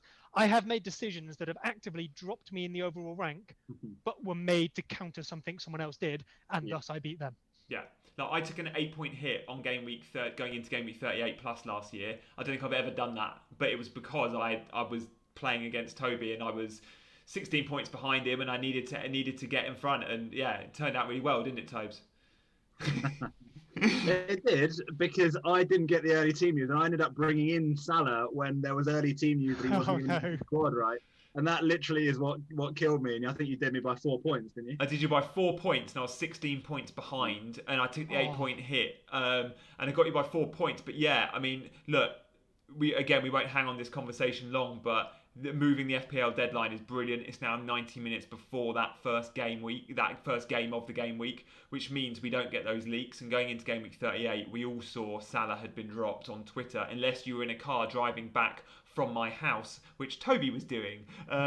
Sabotage. Which genuinely invited me up there. He knew that situation was going to happen. Good stuff, guys. Loads of you in the chat are giving you 2 pence worth on captaincy. Chris James, you've had a 50% failure rate. That's probably not bad. My failure rate's probably about 75%. I went Sterling last week, by the way. And hey, define failure. Failure is not captaining your highest point scorer. Well, that's pretty tough if you've got 11 people to choose between. Captaining someone who scores or, returns points is good. If we're talking about blanks, I'd count that as a failure. I was thinking blanks, but I don't know what you are, Chris. But I was thinking more what I would like from FPL, if you get rid of the captaincy rule, is keep it, but just it auto goes on whoever's your highest point scorer of the game week. And it would be pointless. No, because that's still skill, because you need players that do really well in your team. It would be and get no high different points. between just picking. Yeah, So if I pick my 11 players and my highest player scores lots of points, Mm. then that is doubled.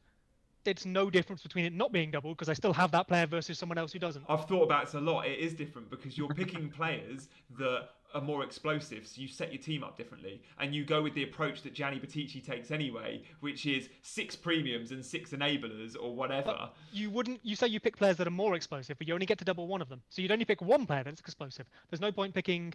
Okay, maybe you'd pick loads because you go, I want one of them to be doubled. Yeah. But if all of them are explosive, that means they're also possible of getting no points. Seb, There's going to be a week where you get nothing.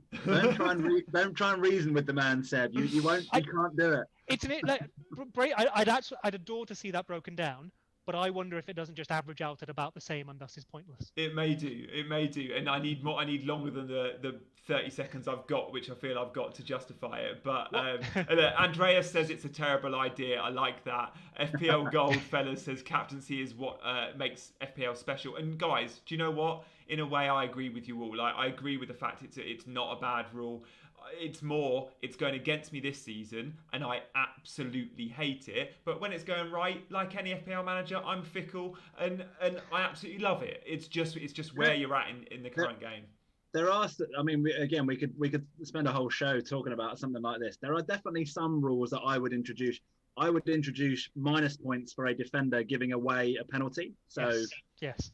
I think I don't think too many people would argue with that, regardless of whether you consider it unlucky. If you give away a penalty, you've made a mistake in some way. You've committed a bad foul. You've handballed it. Regardless, again, it might be harsh on. That'd be harsh on Kyle Walker, wouldn't it? To complement that as well, I'd stop giving 3 points for an assist, which is a penalty one, and give 2 points. What about, would you change something for same player getting the assist for the penalty he takes and then not getting it? Because I think that's fine then. You get 2 points for winning a penalty, no matter what happens from then. 100%. If the penalty is missed, you still get 2 points. Yeah. If you score it yourself, you still get 2 points. I love that. I'd be on board with that as well, yeah. I also think, I know this is a controversial one. I always feel -2 is quite generous for a red. It's -2 for red, isn't it? And -2 for a penalty miss. For missing a penalty. I kind of feel like a -3 would be a bit more appropriate, but I do know that is an unpopular opinion. I like, just to say, we've had kickoff in the second half here. Nothing come up yet. De Bruyne is just down for I think Matip's been booked. Probably just one of those ball goes and he leaves something on him, I think. Is De Bruyne all right there, Seb? I've only caught it with him down on the floor. It is the classic. He's holding his general shin area and rolling. So I'm going to say yes. I love those. That happened today in the Spurs game. Gareth Bale got like an elbow in the neck and went down like clutching his ankle. It's like classic. To be fair, if anything's hurt, it's his foot. It's not great for Matip. He's been fairly booked. But based on the fact that De Bruyne wasn't holding his foot and was moving, I think he's all right. Players holding their shins is funny, isn't it? Because he is getting a bit of treatment, to be fair. He looks in a bit of pain, to be fair. Yeah. It's the go-to area to hold, but how many shin injuries do we get? not a great deal, right? But that would change our plans if there was a KDB doubt over next game week. But I'm guessing he'll be fine and run it off and play on. He's not been nice. It sounds terrible to say it's a nice thing when a player like that gets injured, because you'd never wish an injury on any player. But actually, like, for example, if Kevin De Bruyne went down and was out for 6 weeks now, it actually like helps you out heavily as a non-owner, doesn't it? It just makes a decision for you that you then don't have to make. And I mean, but just to clarify, never wish an injury upon any player. But yeah, sometimes you get a little treat where like, oh, good, I don't have to think about that now. Oh yeah, agreed. Even when someone like Salah, it's interesting to, we have our big players set up for the foreseeable, and then something happens unexpected. It's interesting to have to react to that, and it often separates the people who, again, not the skill and luck conversation, but just the people who are going to do better one season versus the ones who aren't. Those are the moments that it's decided. Yeah, and it separates the template, which is great, because we all know that having Salah in our team is a wise decision. But in terms of replacing Salah, there might be 5 options that all those that have him go to, and it just splits that template up, which I absolutely love. And then it also goes, captaincy becomes more of a discussion each week because the best player in the game's out of it. So nothing's been given for that little flick from Cancelo, has it? I was really hoping not. Naughty boy. As a Cancelo owner, there is nothing in that whatsoever. Is there nothing in that because you're a Cancelo owner? Like, because I'm looking at that going, I've seen a yellow there. There's nothing in that. He's pushing someone away behind him, isn't he? And Yeah, no. Jotter's just not as tall as he if we're giving cards for that, the game has gone. The game's already gone. We've As we seen that keep with saying every week, the game's gone every week, isn't it? What are we thinking of? We didn't speak enough about that penalty because we've seen two today. Kilman, Walker, very similar.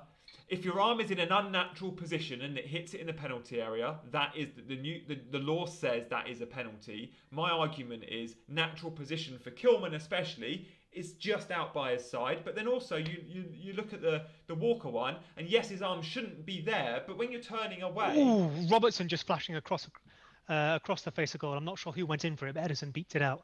Possibly Salah or Firmino in there. Break on here for City as well, coming forward.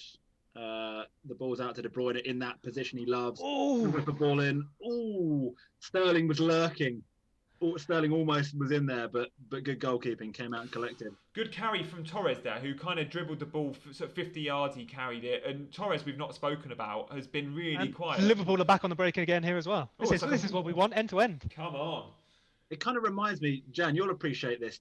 When De Bruyne is in that position on the right wing to whip that ball in, you know, in Serie A, they used to call it like the Del Piero zone. You know, they used to bang it in the top corner. Salah's just put a shot in that's been deflected up. Ederson comes out to just punch it off the toes of Jota.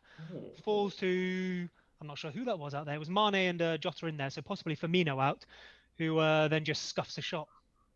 Back to Del Piero, Tobes. Yeah, no, it was the. I'm not making this up, right? The Del Piero zone. Or that rings a bell. He was absolutely lethal and would just stick it straight in. On the money, on the sixpence. Like Coutinho used to do it for a period as well. Every time he'd cut in, you'd be like, right, this one's going Benning in the top corner. Yeah, like it just reminds it. Whenever De Bruyne is in that position on the right, like edge of the corner of the 18-yard box on the right, it's just you're just waiting for that right boot to fizz it across the box. He does it so well. I think that's what we were saying in the first half. His best position is a bit of a free roll from that right of a 4-3-3 because he just finds himself in that channel and puts a ball across perfect every time. Yeah, it's a dream position for someone that offers his range of assists. And a little bit, I guess, it's a position where we've seen this season so far James play, and he does that so well too. I know James is left-footed and cuts in, but in terms of the space on the football pitch, he's got that eye for a pass. With Everton and James and obviously Richarlison back in that, obviously Everton were kind of flavour of the month the first month or so of the season, beating everybody, playing really well. Obviously Calvert-Lewin's done well, Richarlison was doing well, James is doing very well. Have they lost it for you? Is it as simple as they've not had Richarlison playing, therefore they've not been doing as well? Do you still rate Everton assets as highly as you once did, or do you think now's the time to be jumping off? Probably not jumping off Calvert-Lewin, but if you've got James Rodriguez, you just stick with him? I'd still stick because the fixtures are quite good. That Fulham fixture is obviously great. But what I would say is squad depth was always going to be an issue, but I'm still equally as impressed with their 11. We cannot underestimate 3 games without Richarlison. I think he's missed 8 games since he's been at Everton, Premier League games. They've not won in any of those 8 without him. He's a talisman for that football club. That's a hell of a start. Yeah, literally, he's missed 8. I think either 8 games or 8 Premier League games, and they haven't won in any of them. Like, that's crazy. But also, Luka Dean missed a game or 2. I think that's a big loss. Coleman had an injury. Again, that's a big loss. When this Everton team has their first 11, I think they will continue to be very, very strong. It's just, are we going to see that moving forward? I hope we do. Also, Holgate's come in and got the nod ahead of Mina yesterday. And again, we know Ancelotti rates Holgate over Keane and Mina if Project Restart's anything to go by. Holgate played every minute, I think. So their 11's arguably got even better, and potentially they're going to replace the keeper as well. So I'm still happy. And for those of you that are thinking about selling Calvert-Lewin because Everton aren't so free scoring, that would be high risk in my opinion. And they've got Fulham, Leeds and Burnley up next, and then Chelsea, Leicester, Arsenal, Sheffield United, City. So I think you hold at least for these 3, see how it goes, and then you can make a decision. And 3 or 4 weeks in real life, loads could happen. Maybe you need that Calvert-Lewin elsewhere and you're happy to take that hit. But as you've both said, I think holding is fine now. If you don't own Calvert-Lewin already, I'm not sure why. If you don't own James, you can leave that alone. If you don't own Richarlison, maybe that's a differential, but you could probably leave that alone. Seb, do you have James still? No. I know he's the one. So when I had James and Antonio injured, I did yeah. James to Pulisic, then to Ziyech. Yeah. I probably should still have James, but I brought Antonio in my wild card, and I've lost 0.1 on him. But I brought him in early because I want him for the run of fixtures that are coming up. I was on wild card, and I needed a striker that, yes, a differential, but not just a differential for the hell of it. Someone who we know can score points. I thought if I can get there first and early, that's worth a few ranks. Yeah, fair enough. Seb, what time code are you on? Just so Tobes and I can check how close, either behind or in front, we are. 53, 20, 21, 22, 23. I'm exactly the same. I've just relaunched my Now TV to try and get ahead of you both, and I'm still behind. 53, 26, 27 for me. So, guys, if you do want to sync, then go with the numbers Seb just said. Let's look at Ben Davis has asked about Grealish, and Simon points out, Simon Thompson, he's got great fixtures, and he does. You know, FPL is a game of like all these great new shiny players that we want to get into our team, and there's always one or two we can't. There's a few in recent weeks that have gone without Kane or without Son, for example. The one guy that I cannot get, and I don't think I'm going to be able to get if I do what I want to do, is Jack Grealish, and it's really, really painful for me because I know how much I like him as an FPL asset. I know his ownership is growing, and I'm going to try and cover him. And I also know that he's not one that you can easily cover. You know, I'm going to try and cover him with Watkins potentially, and I don't think that really covers him, but it's some way there. Seb, are you on? Tobes is a Grealish owner, and he's done, you know, and you did really well for you last week, Tobes. Seb, are you looking to bring Grealish in? Do you own him? You don't. I've had him since the wildcard, so for a couple of weeks. I think Jesus has just gone close. Jesus has just had a free header 6 yards out, and Cancelo assist was that? Would have been a Cancelo assist. Yeah, I'm not sure he might have been offside. He looked suspiciously offside. Obviously, it didn't come to anything, but I'd like to see that one again. And the flag stayed down, but it always does now. Yeah, I'm just seeing it now. Actually, yeah, Cancelo with the ball. I think he's onside. He is onside. Yeah, he's well onside. It's a really good chance. He's 7 yards out. He's got to hit the target, and he doesn't. I tell you what, Joe Gomez. We don't talk about defending enough. Like in general, football fans tend not to. Joe Gomez, what you doing? Like that's dreadful. How has Jesus had so much space?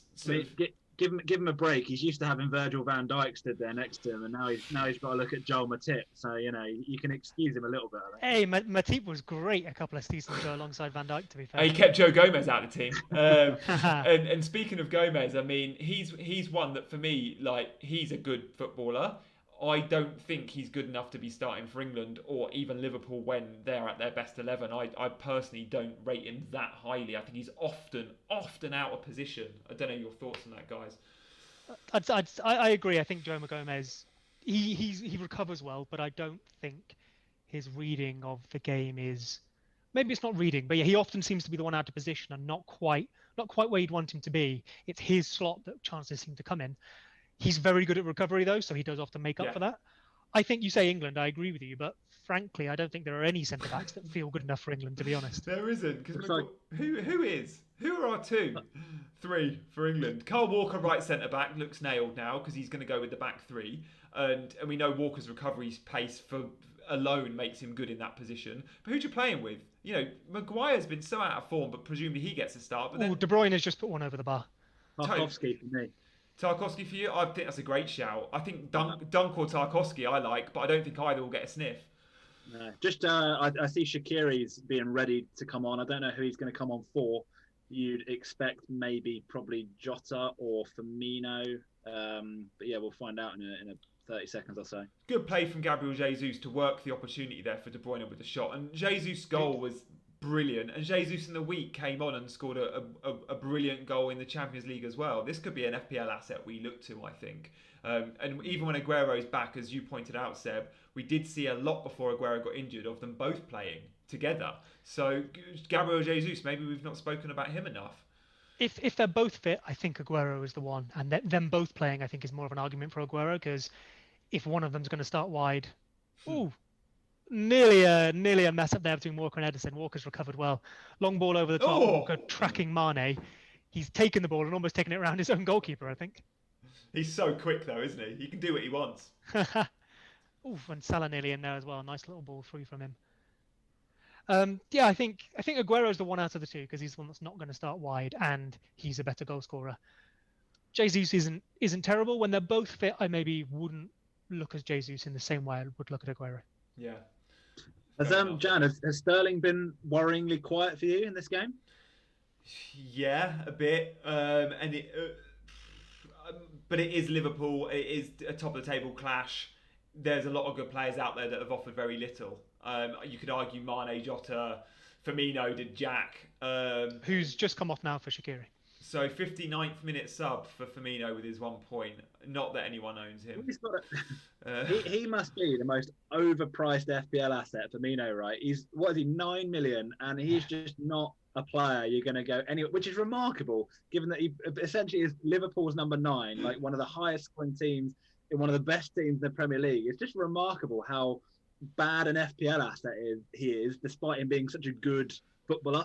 Yeah, it's crazy, isn't it? And when we see players come into that role, as Jota did against Atalanta, or Salah went there and Jota was added to the team, you see the Jota hat-trick without Firmino in the team and go, is Klopp going to look to change this? But time and again, we have heard Klopp speak about his influence on that team and the style that Firmino can play to make Salah better, to make Mane better. But yeah, I'm with you, Tobes. How he's priced at sort of around the 9-10 million mark every season is mental. They're just, I don't know if you can see this, they're just replaying. Jota's just smashed the ball at Cancelo. Yeah. He's done that, and it's just like, I mean, like we said, the game's gone earlier. It's not going to get given. But if that were to get given, which almost like it seems like crazier things have been given this year, then the game has gone. But Seb, how clever is that Cancelo has seen what's happened with Walker. They've probably seen what's happened with Kilman today, and he's actually blocking like that now because it's like he doesn't want his arm out. I mean, that is your arm in an unnatural position, by the way, but he gets away with it. But what we see a lot in Serie A, especially because the handball rules was there a year before, is defenders defending like that. So they're defending with their I pull my headphones out there. Defenders defending with their arms behind their back, and if you watch David Luiz, he does that a lot. Ivanovic does that. A few of the old Chelsea lads. Van Dijk was almost running like that laterally alongside strikers. Yeah, crazy, but it's what the game's come to, and really smart by Cancelo. He's got away with it. But yeah, for the record, Cancelo, if you do that, your arm's still in an unnatural position, although it is arguably behind your back, but at least it can't strike it there. I think we've got a Trent Alexander-Arnold injury. Seb and Tobes, one of you can talk us through it. Tobes, what are you seeing? Raheem Sterling's just got a yellow card, is what I'm seeing, which is as a Raheem Sterling. And who's coming off? It looks like Torres. Ferran Torres, I believe. Is that Foden on? But no, Bilva. Oh right, okay. So still no Foden. Interesting. Yeah. What that could mean, by the way, is Bernardo Silva has not played front three all season for Man City. That could mean KDB playing on the right of a 3, and it could mean Bilva playing in the middle. I might be wrong. Bilva played right forward a lot last year, but this season he's always been in the middle. I think Trent is in trouble here. Trent he's just gone down again. He's gone down, sort of one of those where you give it that one to the bench. Has he? Very happy. Yeah, you can kind of tell he's got a bit of a. He's shaking his head. Oh, yeah, that's not, if he's shaking his head, he's not playing on. He's not going to be risked, is he? International break coming at a good time, but I didn't see what happened at all. Has he just slipped or something? He's looking at his calf. He's looking at his right calf, I think it was. Oh, he starts. So he's running. But he pulls up back to recover. No one near him. He just pulls up. Then he gets the ball, turns, passes off, and just stops. That's going to be a bad strain. He's done his calf or something, hasn't he? I mean, he's lucky, isn't he, with the international break coming up? Or maybe it's a clever one. Maybe Klopp's gone, international break, go down with a calf injury. Maybe on the 89th minute, but not in the 61st. Milner's on, by the way, guys. So Milner will be at right back. And for all of you that are on Trent, he made it to 60 minutes. So congratulations, you got your 2 points. But yeah, again, it's another week without a Trent return. There's going to be, he'll be dropping in price this game week. I can almost guarantee. If he hasn't dropped to 7.4 already, I think he's very close to. He almost certainly will now, regardless of this injury, because he's blanked again. He's on his feet now, but yeah, he's obviously. I mean, that's good. A good sign that he's on his feet and he's walking off. You'd suggest it's not going to be a calf tear because he wouldn't be walking off with a calf tear. But yeah, with a minor strain, he's probably okay. You'd like to think, for his sake, no more than a couple of weeks. It's very rare you see a player pull up like that, though, who's not out more than 2 weeks. Yeah, it always reminds me of that. Was it Michael Owen in the World Cup a long time ago, where he's just running down the line and just stops and Yeah. steps off the pitch, and he didn't even look that injured, and he was out for like 8 months. And he walked off. Yeah. Yeah. Yeah, unaided. Yeah. I mean, I think it'd be an interesting one. I hope Trent's okay, and realistically, it could just be a couple of weeks. Those couple of weeks could be an international break, and he's fine. Be an interesting one if you own him, because maybe you just take that hit and hold him, because if loads of people are going to be selling, he could still be a good option. I mean, If you wanted him, maybe now's a good time to buy if he drops in price. You're probably looking. I wouldn't be surprised to see him drop a couple of times over the international break, right?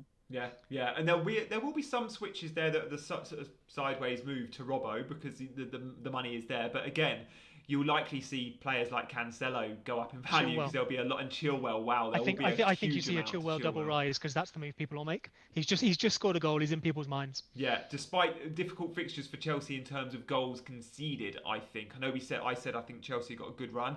I didn't go Chilwell this week, and I was very close to because I just thought, I don't know how many goals they'll concede.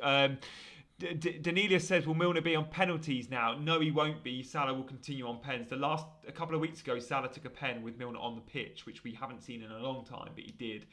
So I'd be very surprised if Milner took a pen. Rubber Ducky, Trent is shaking his head, so it's obviously not a neck injury. Good spot. Love that. DJ Muse says, so happy I removed Trent for Chilwell already. Good move. Nice. Good move. You got your goal as well. Not your clean sheet, which we were surprised about. Sheffield United scoring early there, which was great for overall rank. And yeah, moving forward, we have seen a lot of Trent and Robbo sellers already this season. Tobes, you've just sold Robbo. At some point in the season, maybe in the not too distant, in the next month or two, I think it will be fashionable again to jump on these wing backs or full-backs that play so far advanced, because we know they get 175 to 225 points every year. But for the time being, it seems wise not to be on them. Don't you think, Seb? Yeah, agreed. I mean, looking at Robbo's returns now, he started the season with a 4, 6 and 10 assist and goal in there. Then we had -1, 6, 2, 2, 2. And you'd say at the moment that 2 from today is probably going to stay a 2. I think over the season, there's value to be found there. There's points to be found. As I said earlier, last season, what worked for me very well was just having the both of them and holding for the entire season. Maybe this season, well, Liverpool are quite different defensively themselves. Never mind whether the Premier League is more or less defensive. Maybe there's value to be found in moving out of them and moving back in when fixtures are better and when fewer people own. Yeah, we've got some very quick fire questions I want to get through. So answers no more than 10 seconds if that is possible. I know that's a hard question. Starting with Robert Ducky, are people looking at Villa or Newcastle players? So Tobes, you do Villa. Seb, you do Newcastle. Tobes, should we be looking at Villa? They got a good run. Yeah, I think we should. I think Grealish is a great shout. I think he's the best shout of any of the Villa options. I'm not discounting a Villa double up as well, purely because I bought in Wilson last week who got injured. I am thinking about potentially doing Wilson to Watkins. Probably wouldn't have chosen to have done that. Would have kept Wilson, but yeah, I think Villa assets are going to be doing well over the next 6-7 weeks. Seb, Newcastle.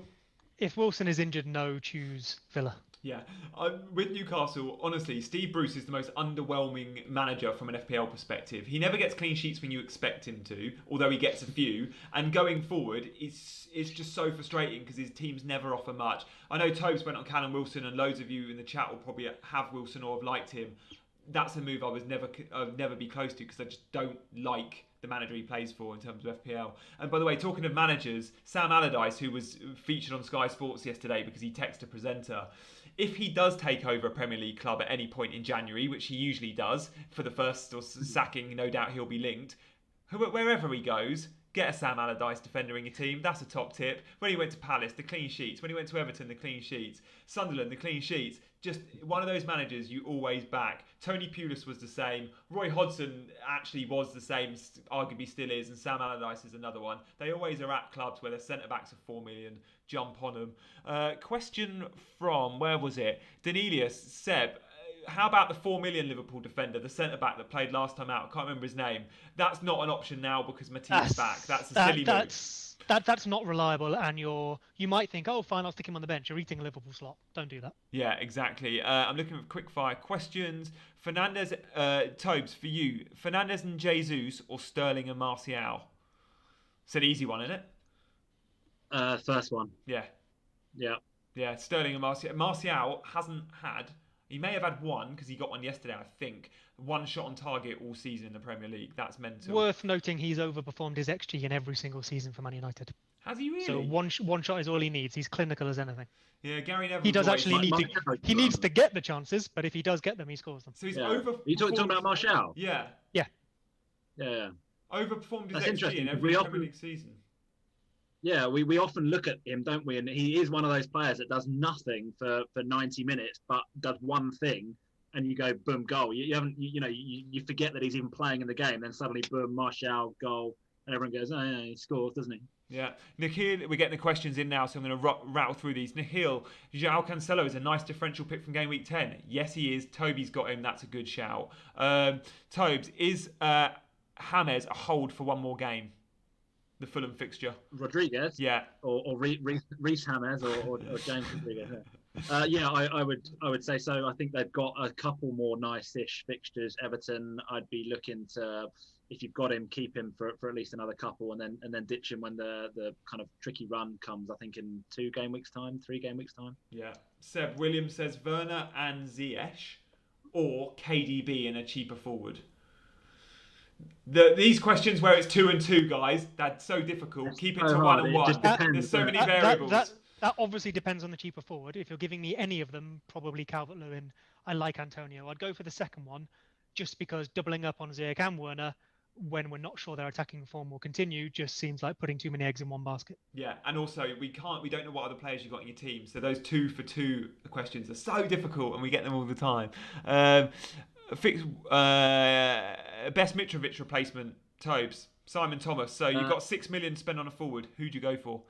Bamford or Watkins, and given the fixture run, Watkins would edge it for me. Yeah, I like Watkins, and I actually think Bamford is it game week 12, 13-ish, Seb?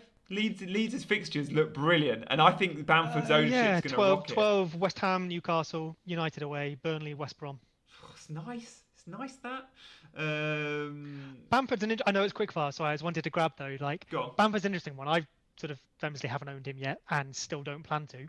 Mostly just because, and I think this applies to a load of questions we might get. You only have 15 slots in your team. There are probably 8 or 9 midfielders I want and 5 forwards. I can't have all of those. I can have 3 forwards, and Bamford is number 4 or 5 on the list. You don't need to own everyone. It's really tempting to chop and change and just try and grab the player that played well last week or has good fixtures. You can't own them all, so just try your very best to put that out of your mind and just pick the best ones for what you've got. Yeah, it's a really good point and something we often ignore. And you cannot have them all.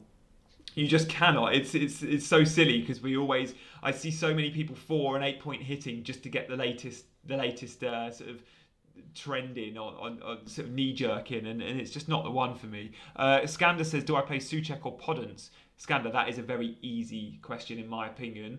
Souček's a great shout. He plays 90 every week, and for that reason Podence, who was subbed again at 58 or 59 minutes today, won't play 90, and Wolves don't look like they're scoring a great amount a deal of goals, and I sold Jimenez this week for Werner. I'm very pleased I did, because Wolves just don't look like they're scoring enough. So yeah, go for Souček. I think that's a great shout, and he obviously got you his goal last night.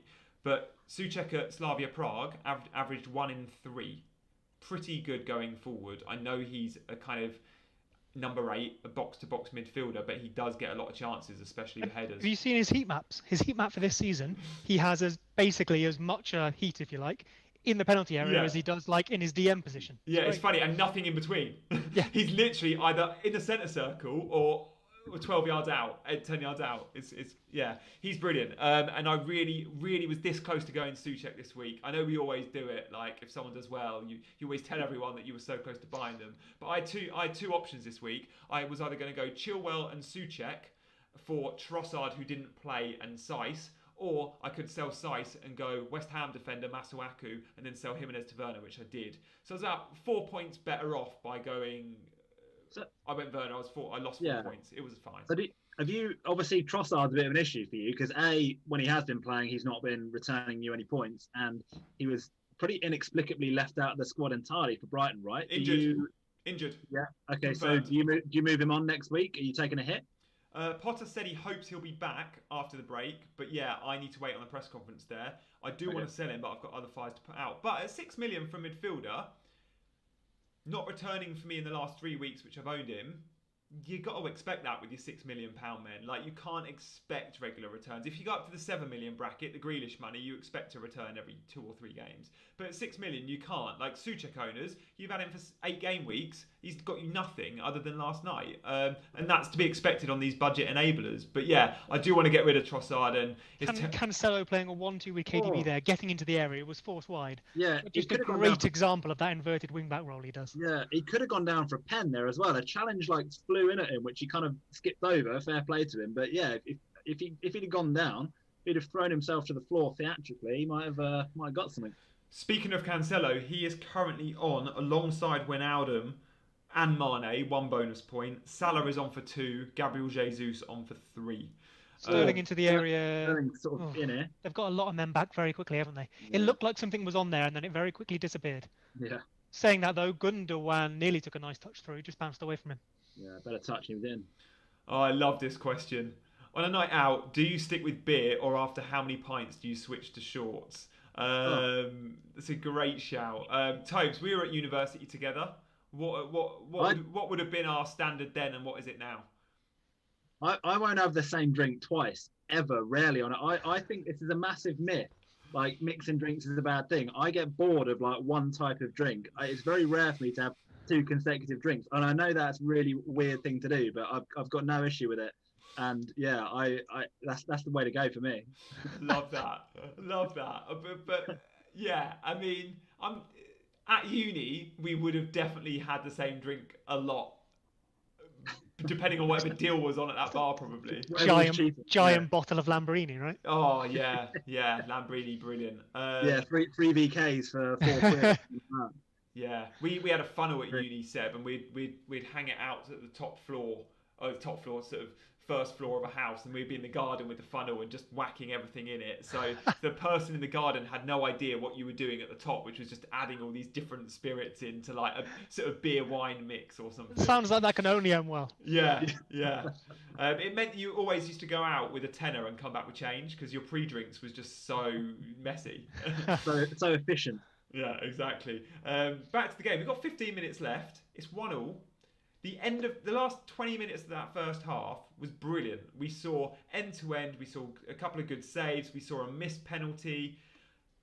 Since then, it's been a bit flat, hasn't it, this second half? Not seen much. I think it's been mostly Liverpool trying to force the issue, but not necessarily actually getting much for it. Both teams are very open and productive on the break themselves. So we're only ever a moment away from, a bit of end-to-end action. But they seem to have nullified each other a little bit more than they did at the end of the first half. Yeah. Guys in the chat, do me a favour. Let me know what country you're watching in. Just always good to know. We've heard Seb is in London. Tobes, you're down south? Yeah, Brighton, south coast. So, yeah, repping bit of Sussex. Repping the Sussex. But you've got your Spurs shirt behind you because you are a Spurs fan. You're born in London, right? Oh yeah, I was born in Hertfordshire. Lived in Hertfordshire till I was about 8 or 9 years old, and yeah, being from around there, you're either Arsenal or Spurs, and obviously pick the right one. Yeah, exactly. Or the wrong one, depending on how you look at it. I'm in Rutland, which is near Leicester. So far we've got Soham in India, we've got Joshua in Singapore, Paul is in South Africa, Matt is in Sweden, Danelius is in Lincoln. Great, we've got someone in the UK. Manan is in India. Frode is in Norway. We've got JD in Ireland. We've got Tahid in Bangladesh. FPL Gold in Singapore. We've got Azerbaijan. We've got Qatar. We've got Brooklyn, Stockholm. I watched Mourinho's debut against West Ham in a pub in Norway, and it was in Oslo. It's one of the coolest countries I've been to. Both literally cool, as in it was freezing cold when I was there, and just the people there are lovely. The city is beautiful. If you can ever get to Norway, highly recommend it. Yeah, I must admit, I'm the same. I've not been to Oslo, but I've been to a couple of places in Norway, Bergen and Stavanger, and it was brilliant. JB is in East Yorkshire maybe. We've got South Africa, Malaysia, Wisconsin. Congratulations or commiserations, depending on where if you're voted Trump or not. We've got Chester. We've got another one in the US. Stephen in Ireland. Sarob in Glasgow. Mohammed in Chicago. Loads of you in the US. That's great. Loads of you in India. We've got Stockholm, Ireland, not too many in the UK, which is great. So guys, I'm hoping you're able to watch the game on mute and still able to watch the game. If not, we're probably not doing a great job of telling you what's going on because we're distracted with FPL topics. But I'm sure you're appreciating the chat if you're with us. Got Gold Coast in Australia as well. It must be an early start for you there, or a late night. Bernardo Silva into the area here, puts it across to Sterling, and again, so many Liverpool bodies back. Sterling, he's lost it there. It goes from Liverpool's 2 centre backs to about 7 players in moments. It's impressive recovery defending, to be fair. Yeah. I'm pretty sure Laporte's going to get a yellow card for that as well. I'd be very surprised if he doesn't. He's just he has pulled down Salah like on the halfway line. It's a stonewall yellow. That's a good Pep Guardiola foul. Tactical foul, yeah. That is Pep all over. Yeah. Guys, when Bernardo came on, I made the point that he's not played in the front 3 all season. He's playing in the midfield, and KDB could switch to the right side of right forward of a 3. Did that happen, or did Bernardo go to the right side? Bernardo looks to be on the right side to me, with KDB through the middle. In fact, you can see it if you've got this now. Them pressing Liverpool, that lines it up quite nicely. KDB straight through the middle with Bernardo right. Interesting.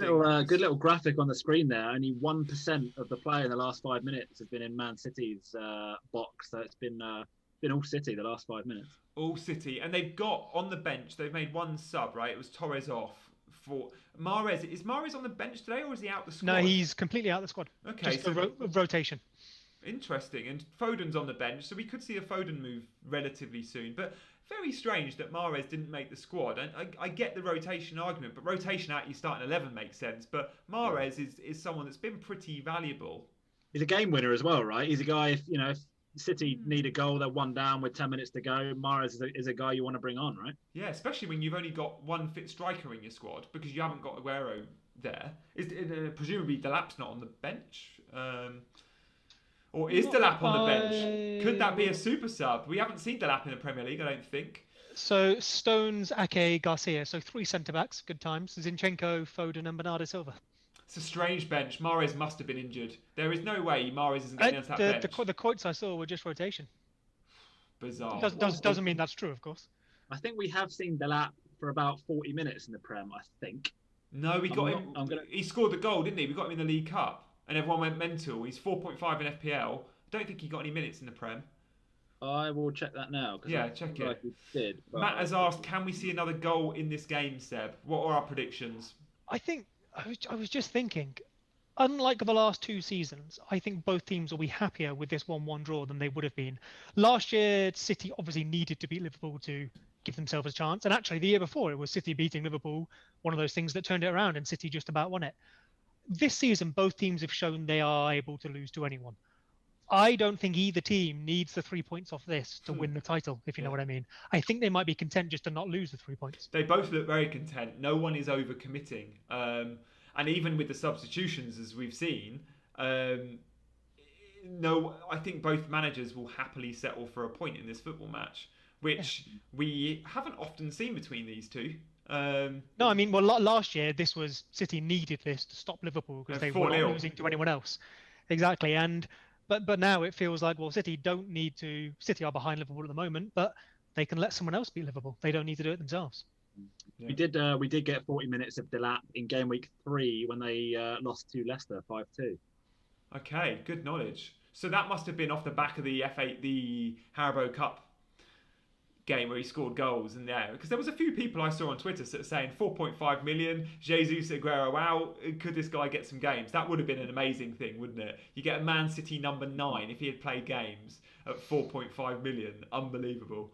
It's when they say some things are too good to be true, that is one of them. Really interesting question from Robbie, and I don't want to spend long on it because we're going into the last 10 minutes of the game, but Robbie, to give you some quick answers, I'll throw this one out to the guys. At what point do you accept letting an asset whose value has grown a lot go, knowing it'll be difficult to bring him back? Look, Robbie, we have all got this dilemma with Son and Kane, right?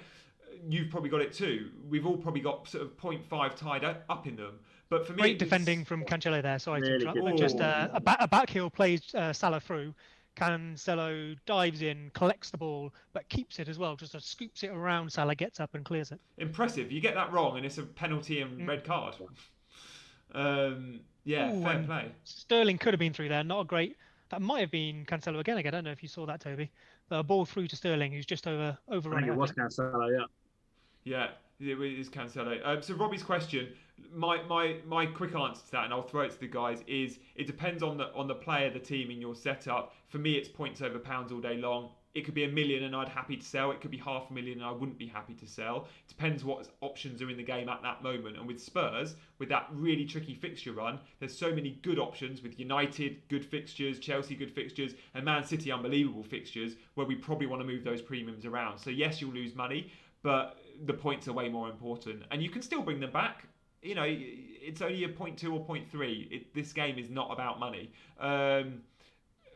It is, but it's not the primary. What are your thoughts on that, Tobes? Yeah, I agree. I mean, I think hang on a minute. Was it Cancelo was nearly in again there? It is Cancelo. Yeah. I totally agree with what you're saying. It's points over pounds. To answer the guy's question, it was like, at what point does it become like an issue? Yeah. You have to get to probably quite a major point. Like, I look at my team. I've had Kane since day one, and I think he's now 11.1 maybe even. And I would be okay with selling him. I'm probably not going to sell him this next game week, but I'm okay selling him at quite a big, or not at a loss, but knowing that I'm going to have to pay a hell of a lot more for him to get him back in if I want to. But that's okay. We're still talking 0.3, 0.4, and it's not that big of a deal. So yeah, I'm with you. It's points over pounds for me. I don't think there is a point at which a player becomes unsellable. So people often forget that, yes, you've got to pay more when you buy them back, but that does mean that when you go to sell them again the second time, you can sell them for more too, right? So I think that's often forgotten about. Sure, and I think you've both covered it well there. There's not too much to add. I think the only time it really matters is in Foden's coming on. Who for?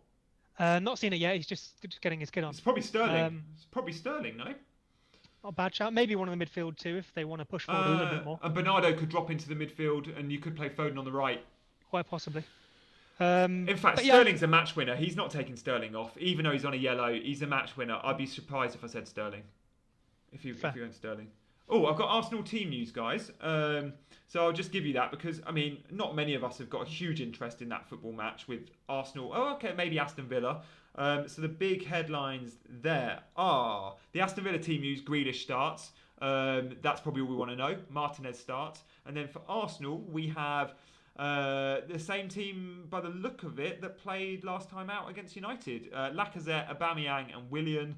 Holding, Gabriel, Tierney, Bellerin, Partey, Elneny, Saka. They're the headlines. I'll just come back to what I was saying there. Yeah, go on, Seb. I think you covered it well, so not much to add. I think the only time it really matters is if you're looking short term. So say you were selling someone now and knew you wanted them back in 2 weeks. Yeah. That's where you'd struggle to find the money. But then you're thinking, well, why are you selling them anyway? Surely there's other moves to be made there. If you're selling them now and buying them back in 8 weeks, well, everything changes anyway. Everyone else's prices change.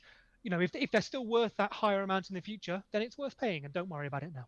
Yeah. And don't do that catastrophic thing, which I think I did accidentally a few years ago when I was on a wild card. I think I sold a player that was worth quite a lot of money.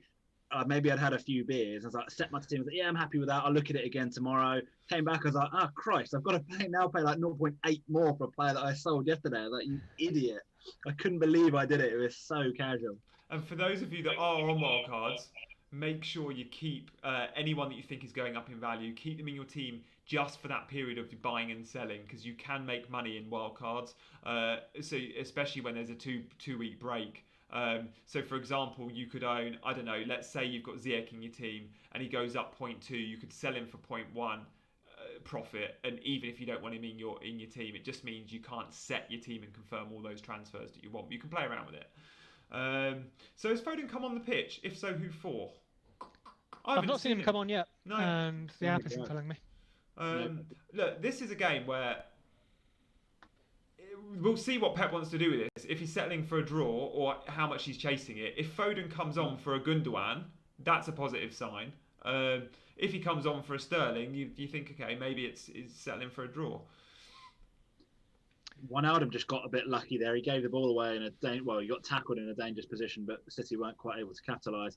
Pressing Cancelo on the ball again. Cancelo, despite the fact he's probably not going to get a return today, has, good ball in there from Sterling as well. again, like Cancelo, sounds like a weird thing to say. He's passed the eye test despite not returning and even getting particularly close to a return. He put in quite a good assist, I think, that wasn't obviously finished off. But yeah, as a Cancelo owner, I bought him in last week. I'm feeling like it's a long term going to be a good call. If you compare Cancelo's heat map today to Kevin De Bruyne's, De Bruyne has had a lot more ball advanced on the right. He's playing number 10. Cancelo has been more advanced and arguably more central from the left than De Bruyne has. And compared to Kyle Walker is obviously on the right. He has a lot of touches around about halfway and quite a few in the middle. Yeah. Cancelo has an equal number on the left on halfway, but all of his then come further forward rather than backwards or in the middle. He's almost playing... Oh, you said it yourself earlier, the almost inside forward when going forward from that side. And it's interesting because Walker doesn't play that same role. Walker, we know, comes inside a lot, but he's never as advanced as Cancelo. And since I've watched Cancelo since Project Restart, he's so much more advanced on the left than Walker is on the right. And I think for an FPL asset, what is he, Tobes? 5.3 million? It's brilliant value. And I think 5.4, Cancelo. He's gone up, has he? Yeah, I think he went up just after I got him in. Yeah. Okay. Might be worth noting as well that if Cancelo keeps playing like this, it arguably harms Walker, because if Cancelo goes forward, you'd think Walker is probably dropping in to keep a back three. So he might actually be less advanced to allow Cancelo to be more advanced. Yeah, it's 100% tactical, because Walker, we know historically has loved to bomb on, but doesn't seem to in this Pep team. And when you look at the assists on years gone by at Man City, he doesn't get a huge amount, Kyle Walker. He's very happy having him because of his recovery pace. He's so good at that. And that's why Gareth Southgate likes the idea of going back to a back three, because he's got the personnel in Walker to have that right-sided centre-back. Not very good defensively, but he doesn't necessarily need to if he's got two other centre-backs alongside him. Walker's got a dreadful left foot as well, whereas Cancelo looks like he's quite two-footed. Very two-footed. Didn't he score a goal in the week on his left for Man City? Yeah, you might be right, actually. Yeah, outside the box. Yeah, he did. Oh, free kick to... I thought it was going to be a free kick to Liverpool in a dangerous position, but it's gone the other way. What are we thinking, chaps? It's kind of there hasn't been a huge amount of goal mouth action. Is it petering out here, do you think? Are they both pretty happy with the draw? Yeah, I think it's not like they're passing it around just waiting, but it's been mostly City, and they are probing, but Liverpool are recovering well. They've dropped deeper, and City, as Gianni said, City aren't committing so many men that they're going to get counted themselves. I think either team is happy to win it if the opportunity is presented, but doesn't necessarily want to force it.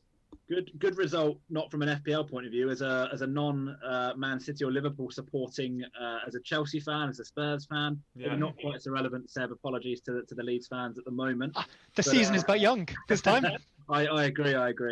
A good result for non fans of non-City and Liverpool supporting teams. We so often forget that, don't we, Tobes? Like I was looking at the game earlier, the West Brom Spurs game, and as a Chelsea fan, I was thinking... You were celebrating the Kane goal, weren't you? What am I doing?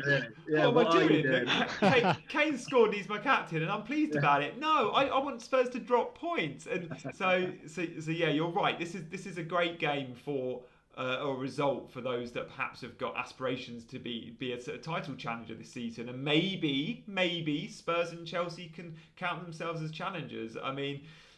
City and Liverpool still, for me, look like they'll be head and shoulders, but it does feel like one of those seasons, though, doesn't it? One of those seasons where something a bit weird could happen. I mean, I think, to be honest with you, I've actually been really impressed with Leicester recently. I think they're probably as good a value as anyone. I mean, they're obviously top of the league, and I think you kind of got to say fair play. They're playing some really good stuff. They're digging out results like they did today against Wolves. It just feels like one of those funny seasons. I mean, again, like City languishing is probably the wrong word, but they're the bottom half of the table. They got another tough fixture again next week against Spurs. It's not a gimme, certainly. It just feels like one of those seasons where you could see a team come out of nowhere. If Leicester can avoid what happened to them last season, which was basically injuries, not enough depth, and then not quite keeping up the form, I think top four is very on for them. Yeah. I mean, my concern with Leicester, and I said it a lot when looking at their FPL assets, was just looking at KDB here, it's in and amongst it, but yeah, it goes. He came a long way there, didn't he? He came a long way to clip one of those where you're waiting for a guy to just ping it first time from like the halfway line, but it didn't quite fall. Edison is so comfortable in those areas, though. Alisson, other keepers, but Edison and Alisson, they're the two you just don't mind way off their line. But yeah, going back to the sort of top four thing, Josh was our Spurs and Chelsea challengers. Look, I think it's probably Leicester and and United are the two that you worry about for potential top four. Leicester, I just worry with the Europa League, but so far they've looked good. They've rotated the squad well. Harvey Barnes, by the way, guys, didn't start today after we were full of praise for him last time out, and I was actually looking at potentially bringing Harvey Barnes in. Bad tackle. Sorry, Jan. It's a bad tackle from Walker there. He's gone absolutely right through the back of, I think it was Wijnaldum. I don't think he's going to get sent off for it. It's a yellow all day long, though, isn't it? Yeah, but it really wasn't a great tackle. Just seeing the replay of it now, Kyle Walker plays a terrible through ball, which just hits Mane, comes steaming in, and yeah, he just goes right through the back of Wijnaldum. It's a very, very solid yellow, that one, isn't it? Yeah. It's an orange. That's an orange, yeah. Yeah. So Leicester assets, one thing I would say about them is, and they look like they're going to get quite a few clean sheets, and not many of us have Leicester defenders. And one guy that I am so impressed with, he's only played 2 or 3 games for Leicester, is the new signing for Fofana at centre-back. I think he was their record signing. They paid 30-odd million for him. This is a 19-year-old from Saint-Etienne, I think. Definitely mid-table team in France. He has been brilliant. And to pay 30 million for a 19-year-old centre-back, he's going places. Yeah, sorry to interrupt. Liverpool, it's literally 15 seconds to go on my clock. They've been given quite a dangerous free kick, probably 30 yards out. Salah's just gone down. It's probably going to be the last kick of the game, this free kick. Not a shootable one, though, Tobes. Is it a crossing position? I think so. Well, I mean, I've seen people hit them from here before, and it's very, very central. So it almost feels like, given the lack of time left on the clock, it's almost one that you've got to hit, I think. But it's Jordan Henderson standing over it, who isn't a man that you'd back to smash it in from 30 yards, I don't think. It's too central to go for the sort of floater in for someone's head, isn't it? It's almost like you need to hit it from there. It's so central. You kind of need. Do you remember when Alex played for Chelsea and he used to score like 3 or 4 of these a season? They've wasted that. Yeah, it's poor. And full time's gone. Oh, I tell you what though, Cancelo gets the clearance. That might just get him the 1 bonus point. He was level with Wijnaldum on 15. Worth noting that Foden didn't come on, I don't think. No, good point. Last week he was on the bench, and Pep said he had been ill in the week. He hadn't been well, but he came on last week. Jan, sorry to interrupt again. I've got Cancelo nowhere near the bonus points. I've got Jesus, Salah, and Edison on 18. Cancelo on 14. I've got Cancelo on 16. Oh, okay. Well, I've still got Edison on 18, who would pip him, but yeah. I've got Cancelo 16, Edison 16 here. Me too. I've got Edison on 16 as well, Tobes, and Cancelo definitely got the clearance for that free kick. This is the official FPL app as well, rather than something trying to predict anything else. Yeah, well, so is mine. Mine's still saying 14. I mean, believe me, I'm in no position to be turning down a 1 point a bonus. I'd love it to be true. That's so funny because Tobes and I have had this discussion before. We both use the official app and it doesn't always sync. So Seb and I got exactly the same, but Tobes got different. Mine's just moved. Now it's saying 16 for Cancelo. I'm obviously the Wi-Fi down in Brighton's obviously not very good. Connor says, how do you get bonus points? Connor, go into the app. You click on the result or the score. So during the game, can you see that? There you go. So it says bonus points at the bottom. So if you just click on the fixture, so click there, and then it gives you the breakdown. So during the game, you can always see, which is pretty useful. Like the amount of WhatsApp exchanges Tobes and I have mid-game about players' bonus points that we may or may not own. It's quite funny. I'd say don't bother checking before 60 minutes either. Yeah, don't. A lot changes and clean sheets change it quite a lot.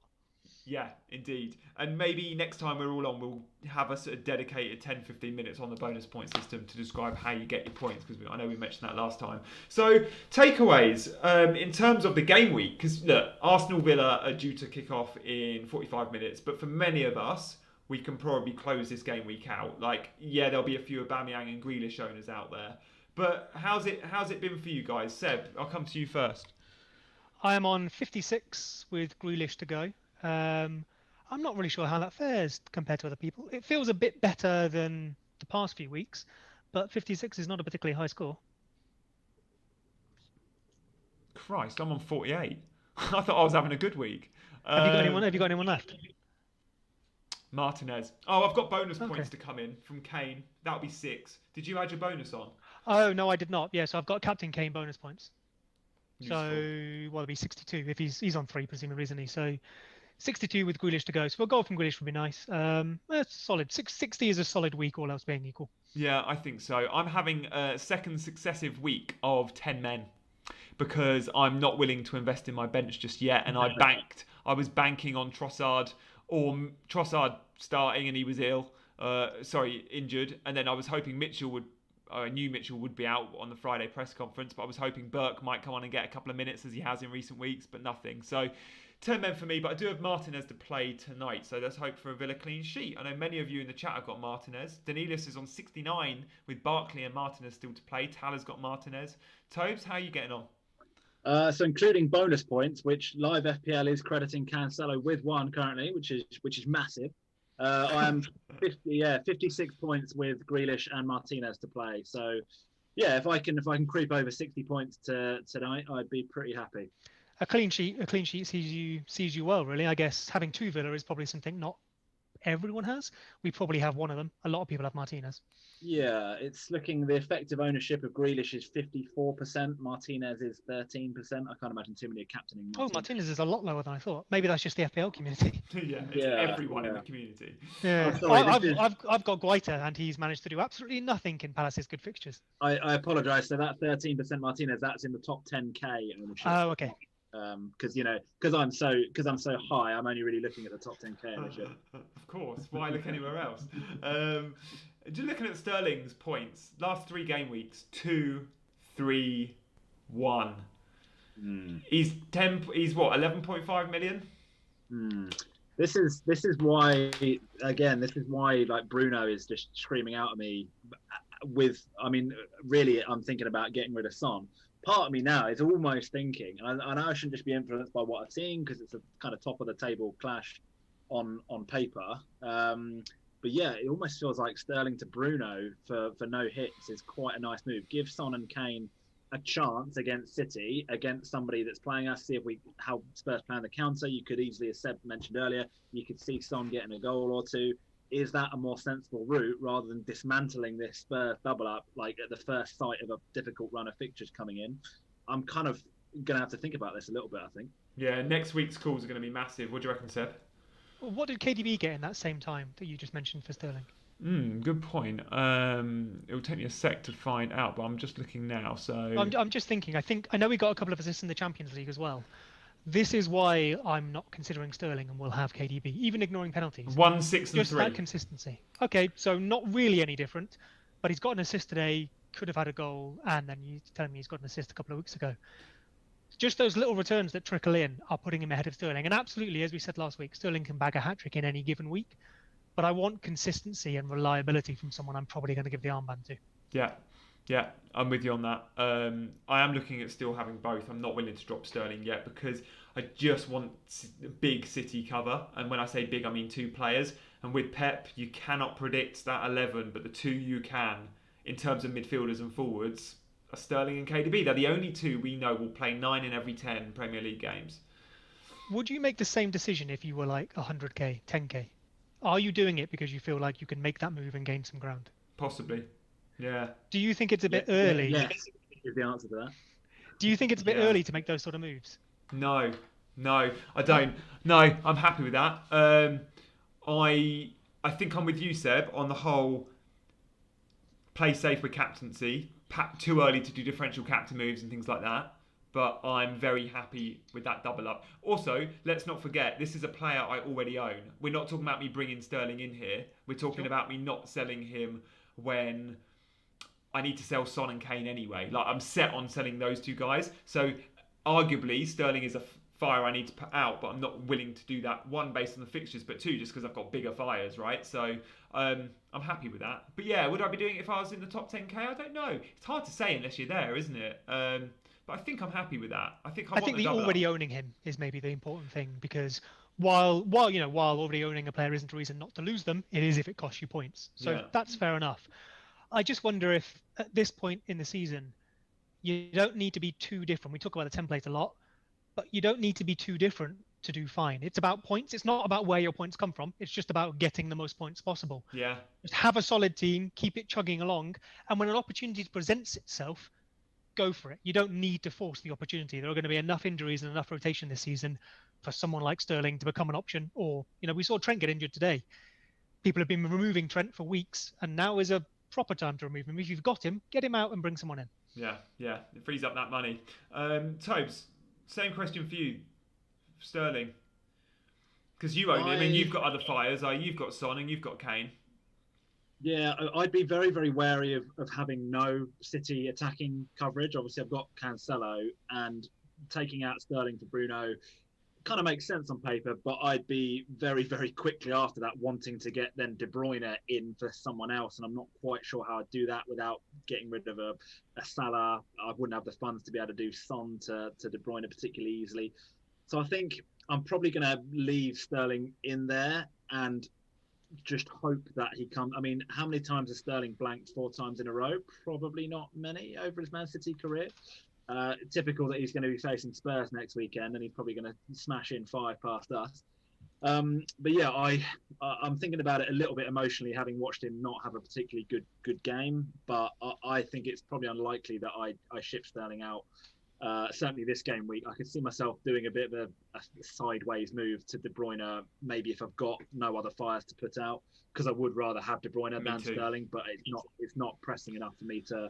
I've got other things I want to do as a bigger priority. What will become tricky for both of us, Tobes, is everyone's going to be captaining De Bruyne they'll be in a couple of weeks' time when they play. I think they've got Fulham and West Brom. Everyone will have the Armband and De Bruyne, and if we don't own him and he bangs, that could be very dangerous. Even if we're on Sterling, but Sterling's not someone I feel that comfortable with the armband. I know I gave it to him last week, but if everyone's going De Bruyne, I'd want him. I would want him, and I really think I'll be on De Bruyne by their good fixtures. Yeah. In a way, these are the kind of decisions that I look forward to in the week. Yeah. Thinking about how I'm going to make that happen, whether it's going to be next game week, the game week after, kind of putting together like 2 or 3 little mini plans as to how to get those players in.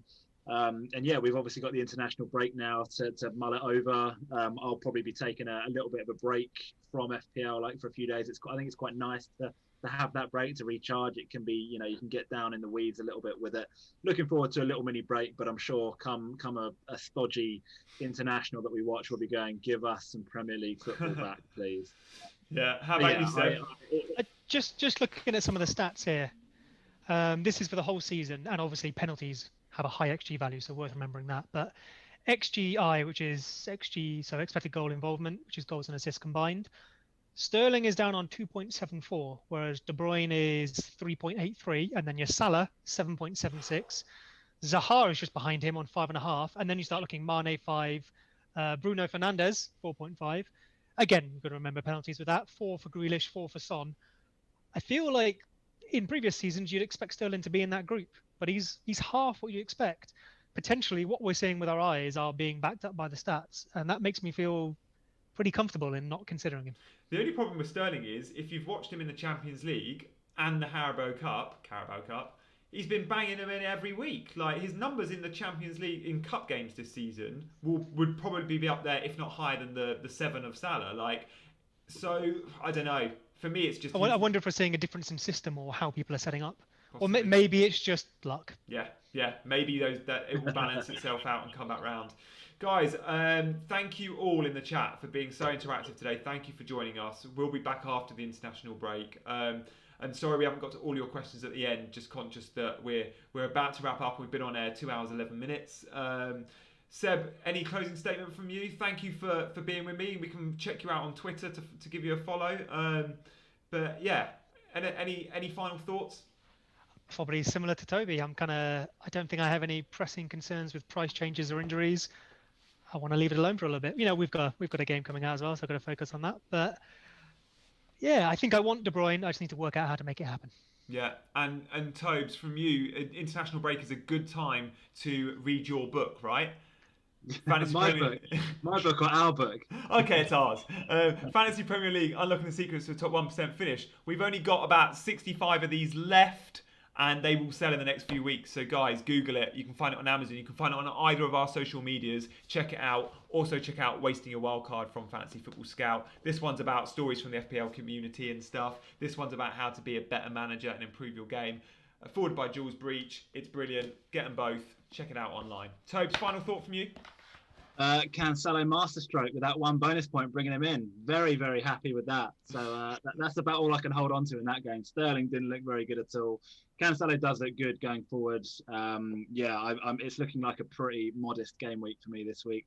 Probably going to be lucky to get over 60 points, but it should be enough to kind of hover around the 100k mark, I'm hoping. Which is very, very good. Guys, thank you all for watching. Do like this video, subscribe to the channel, check out Fantasy Football Scout on social media, check us out on social media, and we look to see you very soon. Thanks for watching, guys, and enjoy the rest. Cheers.